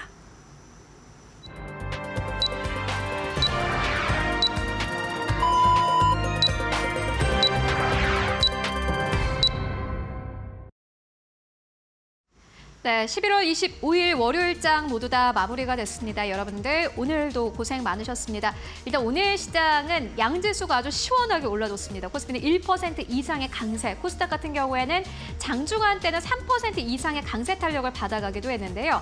하루 만에 30포인트 가깝게 올랐고요. 코스닥 지수는 이제 700선을 눈앞에 두고 있는 상황입니다. 그래도 금세 700선 회복을 다시 한번 기대해 볼 수 있는 그런 상황인 것 같습니다. 그렇다면 오늘 시장 지수와 시가총액 상위 기업들 어느 정도에서 마무리가 됐을까요? 먼저 지수 마감 상황 함께 만나보도록 하겠습니다. 네, 오늘 양시장 보시다시피 강력하게 거래 마감했는데 코스피 같은 경우 2,533선에서 거래 마감했고요. 코스닥 같은 경우에는 2.9% 가깝게 상승하면서 오늘 697선에서 700선보다는 약간 3포인트 가깝게 아쉽게 거래를 마감을 했습니다. 코스닥 696선, 코스닥도 역시나 마찬가지로 2,530선에서 거래 마감했습니다. 시가총액 상위 기업들 오늘 어떻게 마감했을까요? 함께 만나보도록 하겠습니다. 달러에 대한 원화의 환율은 1,400원대 위를 여전히 좀 맴돌고 있는 상황이지만은 그럼에도 불구하고 오늘 외국인들의 수급이 코스피 안으로 들어온 것은 긍정적입니다. 삼성전자 3% 넘게 상승 탄력 보였습니다. 기관의 수급에 힘입어서 오늘 시장에서 57,900원대까지 올라왔고요. SK하이닉스는 약간 오늘 좀 지수 대비해서는 부진하네요. 0.1% 강보합권 17만 원대에서 거래를 마감을 했습니다. 일단 가격적인 부담이 없는 것은 아무래도 삼성전자이다 보니 오늘 기관의 수급이 좀 들어온 것으로 보여지고요. LG엔솔 3% 넘게 강력한 상승 나왔습니다. 오늘 41만 9,500원대에서 거래 마감했고요. 삼성 바로직스도 오늘 2.5% 넘게 상승하면서 다시 한번 95만 원대까지 올라오면서 거래를 마감을 했습니다. 현대차 21만 9천원대, 1위권부터 5위권까지가 일제 강세인 가운데 삼성전자, LG엔솔이 오늘 시장에서 강력한 퍼포먼스를 보여주기도 했습니다. 6위권부터 10위권까지를 함께 만나보시죠. 네, 6위권부터 10위권까지 우선주 1.9% 넘게 오늘 상승했고요. 기아와 KB금융이 오늘 시장 지수 대비해서 조금 약했습니다. 기아는 0.6% 하락세, KB금융도 0.4% 약보합에서 거래 마감했고요. 셀트리온 1.9% 넘게 상승세 17만 6,800원대, 제약바이오는 계속해서 조용히 잘 가고 있는 업종이기도 합니다. 네이버 1.6% 넘게 상승하면서 오늘 시장에서는 19만 원대를 완전히 안착하면서 19만 3천 원대까지 올라가면서 강력하게 거래 마감했습니다. 11위권부터 15위권까지를 함께 만나보시죠. 네, 11위권부터 15위권까지 신한제조가 1.2% 넘게 상승세, 그리고 오늘 완성차 쪽에 전체 지수 대비해서는 그리 강하지 않았던 듯합니다. 기아도 마찬가지로 하락세, 현대모비스도 오늘 2.9% 넘게 하락하면서 24만 6,500원대에서 하락하면서 거래를 마감을 했고요. LG엔솔 따라서 LG화학도 주가 상승 탄력 보였습니다. 오늘 3% 가깝게 상승하면서 보시다시피 LG화학이 앞에 이제 2자가 아니라 3자 달면서 거래 마감했습니다. 30만 원대 넘어서면서 30만 6,500원대에서 종가를 형성했습니다. 그렇다면 오늘 코스닥 시가총액 상위 기업들은 어떻게 마감했을까요? 1위권부터 5위권까지를 함께 만나보시죠. 네, 1위권부터 5위권까지 결국엔 코스닥을 끌어올린 것은 알테오젠이 아니었나 하는 생각이 드는데요. 알테오젠 시가총액 1위 기업입니다. 굉장히 무게가 묵직한 기업임에도 불구하고 오늘 시장에서 강력한 매수세와 함께 13% 넘게 급등했습니다. 33만 원대까지 올라오면서 오늘 시장 아주 강력한 상승 탄력을 보였고요. 알테오젠만 강했던 것이 아니라 에코프로비엠, 에코프로까지 모두 다 강력하게 상승 탄력을 보였습니다. 4% 넘게 상승세, 오늘 전기차 쪽이 확실히 강력하게 움직였고 HLB가 3%대 상승세, 리가켄바이오도 3% 넘게 상승하면서 거래를 마감을 했습니다. 6위권부터 10위권까지 이름도 함께 만나보시죠.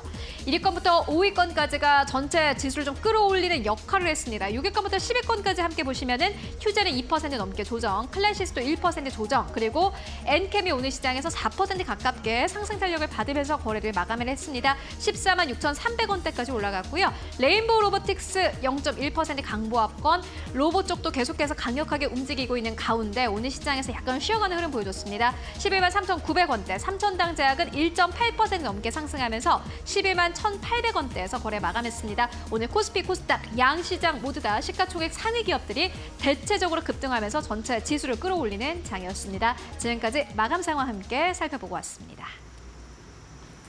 네, 오늘의 주인공 알테오젠이라고 해도 과언이 아닐 것 같습니다. 제약 그리고 바이오 업종 지수까지 끌어올려줬고 헬스케어주도 좋았습니다. 건설, 조선 업종도 좋았고 엔터게임, 여행, 화장품 등 중국 영향받는 종목들도 흐름 괜찮았습니다. 내일장 전략 계속해서 세워보도록 하겠습니다.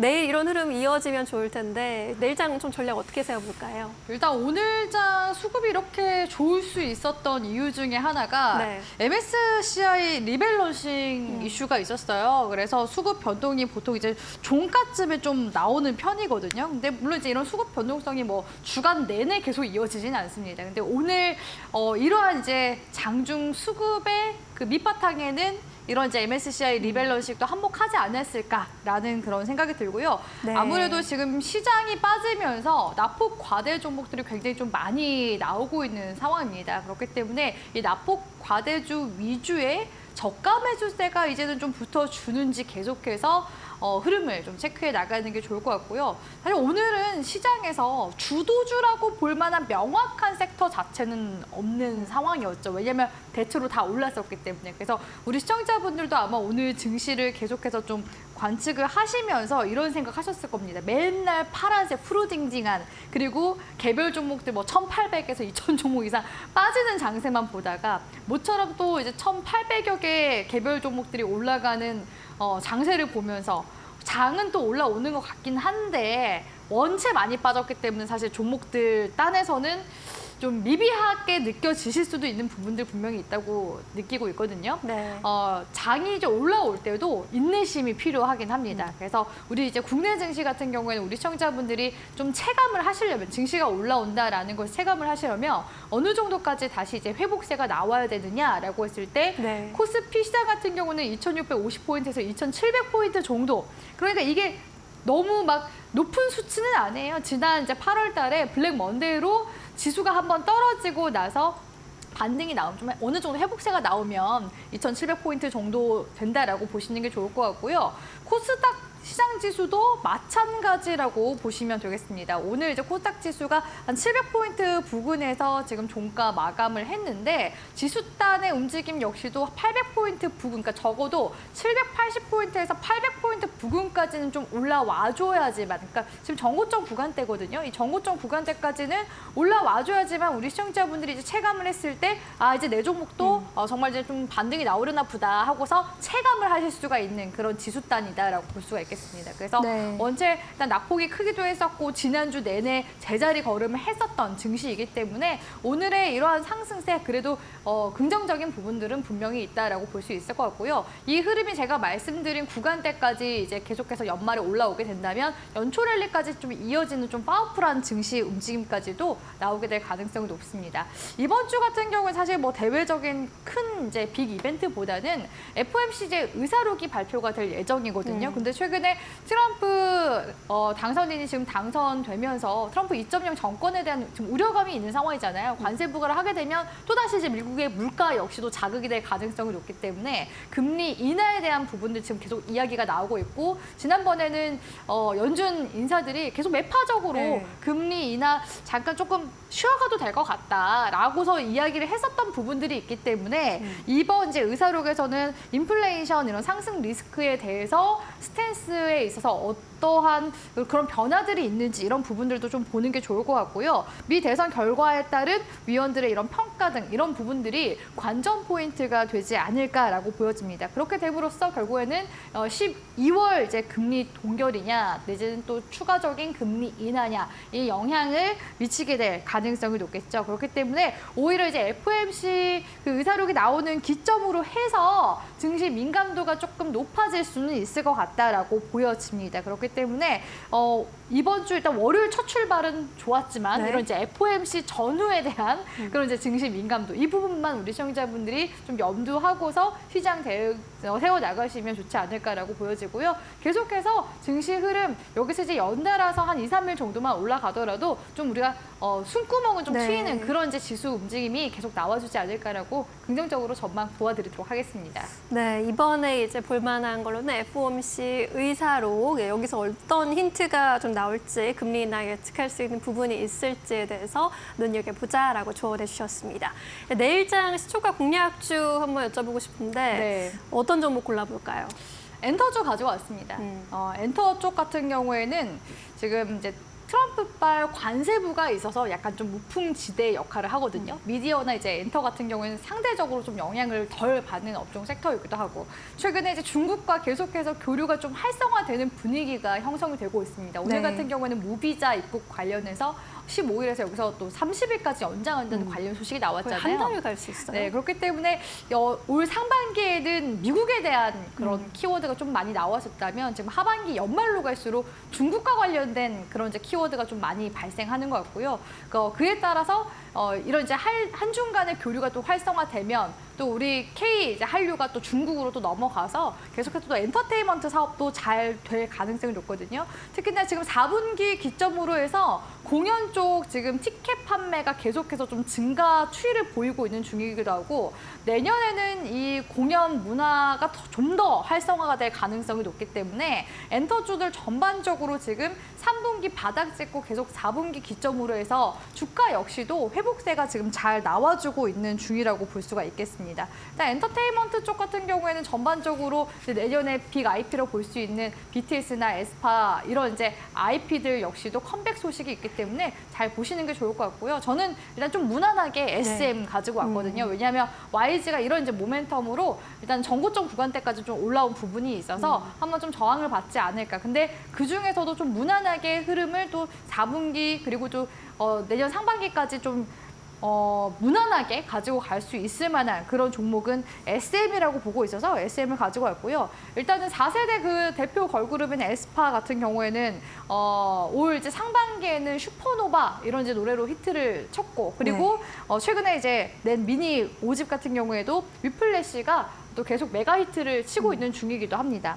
이뿐만 아니라 지금 전반적으로 NCT 드림이라든지 NCT 127 관련해서 멤버들 뭐 군입대도 있지만 계속해서 이제 뭐 유닛이라든지 이런 부분들로 인해서 커버가 될 것으로 보여지고요. 거기다가 지금 SM 같은 경우는 신인 파이프라인 확대에 계속해서 공을 들이고 있는 모습들도 관측이 되고 있습니다. 사실 이제 보통 이런 엔터 기업들 같은 경우는 월드 투어 수입이 꽤 짭짤하다고 볼 수 있을 것 같은데요.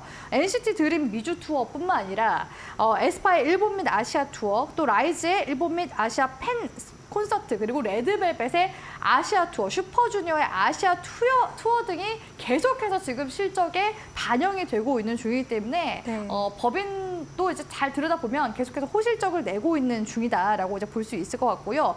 사실 이제 SM에서 파생되고 있는 또 자회사들 중에서 SMCNC와 그리고 이제 키스트가 있다라고 볼 수가 있을 것 같은데 작년부터 이제 계속 매각 관련 소식들은 들어오고 있거든요. 네. 지금 이제 연말부터 또 다시 한 번 더 이 매각 지금 본격화 지금 절차에 들어가 있는 상황이고, SM이 기존에 SM 3.0 경영 전략을 한번 발표한 적이 있었어요. 그때 비주력 사업과 더불어서 비핵심 자산을 매각해서 투자 재원 1조 원 정도 가량을 마련하겠다고 밝히기도 했었거든요. SM의 또 자회사 중에 또 DOU가 있는 만큼 계속해서 해외 시장 공략을 위해서 투자금을 확보해 나가고 있는 모습들 관측이 되고 있기 때문에 이러한 다양한 풍부한 모멘텀을 가지고 있는 SM 우리 시청자분들이 주목해 보시면 좋을 만한 종목이라고 보고 있고요. 네. 손절가 같은 경우에는 지금 현재 구간 21선 구간대에 단기적으로 흐름 잘 타고 가고 있는 모습이거든요. 파란색 라인이 21선인데 이 구간 손절가로 75,000원 구간 잡아가시고요. 목표가 같은 경우에는 기존에 이제 5월 달에 한번 주가가 뜬 구간대가 있어요. 이 구간이 제가 봤을 때 기준봉 매주봉 역할을 다시금 하게 될 가능성이 높기 때문에 목표 주가는 제가 한 번 더 컨텀 점프 시켜서 10만 원으로 목표가 세워드리도록 하겠습니다.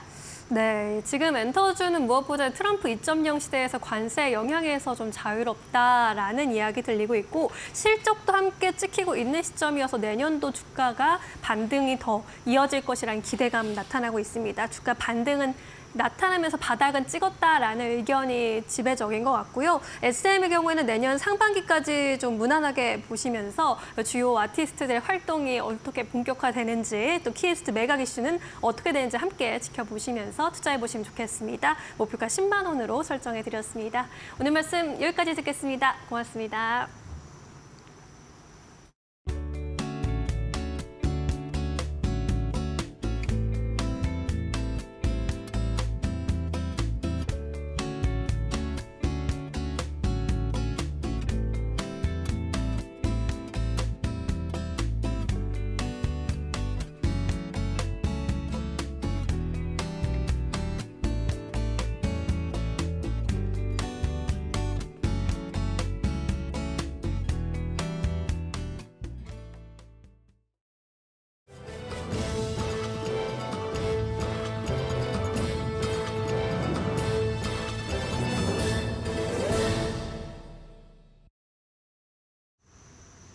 계속해서 이데일리 TV 뉴스 전해드립니다. 현대자동차 창사 이래 첫 외국인 최고 경영자로 발탁된 호세 무뇨스 사장이 유연하고 빠른 대처로 내년 완성차 업계의 불확실성을 극복해 나가겠다고 밝혔습니다. 무뇨스 사장은 현지 시간 22일 미국 로스앤젤레스에서 한국 기자들과 만나 내년 트럼프 2기 행정부 출범을 앞두고 현대차의 전략을 공유했습니다. 무뇨스 사장은 우리 현대차의 특징 가운데 하나는 빨리빨리 문화라며 도전은 계속되겠지만 현대차는 빠르고 유연성 있게 대응 가능하며 빨리빨리가 앞으로 성공에 도움될 것이라고 밝혔습니다.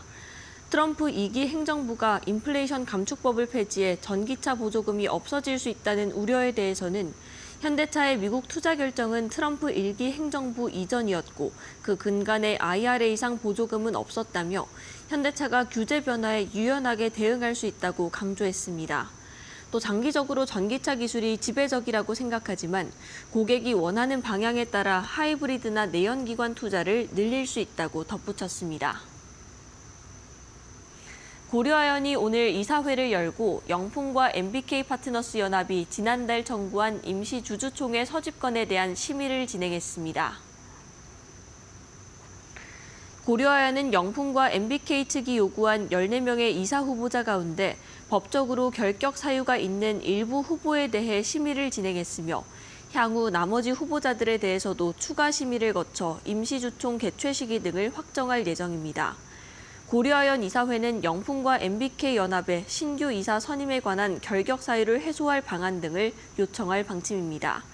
고려아연 이사회는 또 영풍과 MBK 연합이 제안한 집행임원 제도에 대해서도 부정적인 의견을 피력했습니다. 올해 경찰에 적발된 국가 핵심 기술의 해외 유출 사례가 10건으로 작년보다 5배 급증한 것으로 나타났습니다. 경찰청 국가수사본부는 올해 1월부터 10월까지 해외 기술 유출 25건을 적발했다고 오늘 밝혔습니다. 이 가운데 국가안보와 직결되는 국가 핵심 기술 유출이 10건입니다. 국가 핵심 기술은 반도체, 자동차, 2차 전지 등 국내 주력 산업과 관련해 기술적, 경제적 가치가 높아 해외로 유출되면 국가 안보와 경제에 악영향을 주는 기술을 말합니다. 국수본이 출범하던 2021년 한 건에 불과하던 국가 핵심 기술 유출 적발은 4년 새 최다를 기록했으며 전체 기술 유출 사건 중 해외 유출이 차지하는 비중은 올해 처음으로 20%대를 넘겼습니다. 경찰은 올해 해외 유출 6건에서 발생한 범죄 수익 49억 원 상당을 환수했습니다. 한국기업 거버넌스 포럼이 오늘 서울 여의도에서 일반 주주와 외국인 투자자의 주주권 확대를 위한 제도 개선 방안을 주제로 세미나를 열었습니다. 이 자리에서는 한국 시장에서 일반 주주와 외국인 투자자가 주주권을 행사하는 데 제약이 되는 제도적 장벽에 대한 사례와 개선 방법을 공유했습니다. 패널로 나선 아시아 기업 지배구조협회의 한국 싱가포르 리서치 헤드 스페파니 린 연구원은 외국인 투자자의 주주권이 제대로 보장되고 있지 않다며 한국의 주주총회 소집 공고 기간은 14일로 짧고 외국인 투자자는 더 촉박하게 의사결정을 내려야 한다고 말했습니다. 린 연구원은 이 문제를 해결하기 위해 소집 일자 등을 규정한 상법 개정이 필요하다고 전했습니다. 포럼은 이날 발표 내용을 취합해 법무부와 금융위원회, 한국예탁결제원 등에 전달할 예정입니다. 지금까지 이데일리 TV 뉴스 전해드렸습니다. 네, 오늘 저희가 준비한 소식은 여기까지입니다. 저희는 내일 오후 2시에 다시 찾아뵙도록 하겠습니다. 네, 시청해주신 여러분 모두 고맙습니다.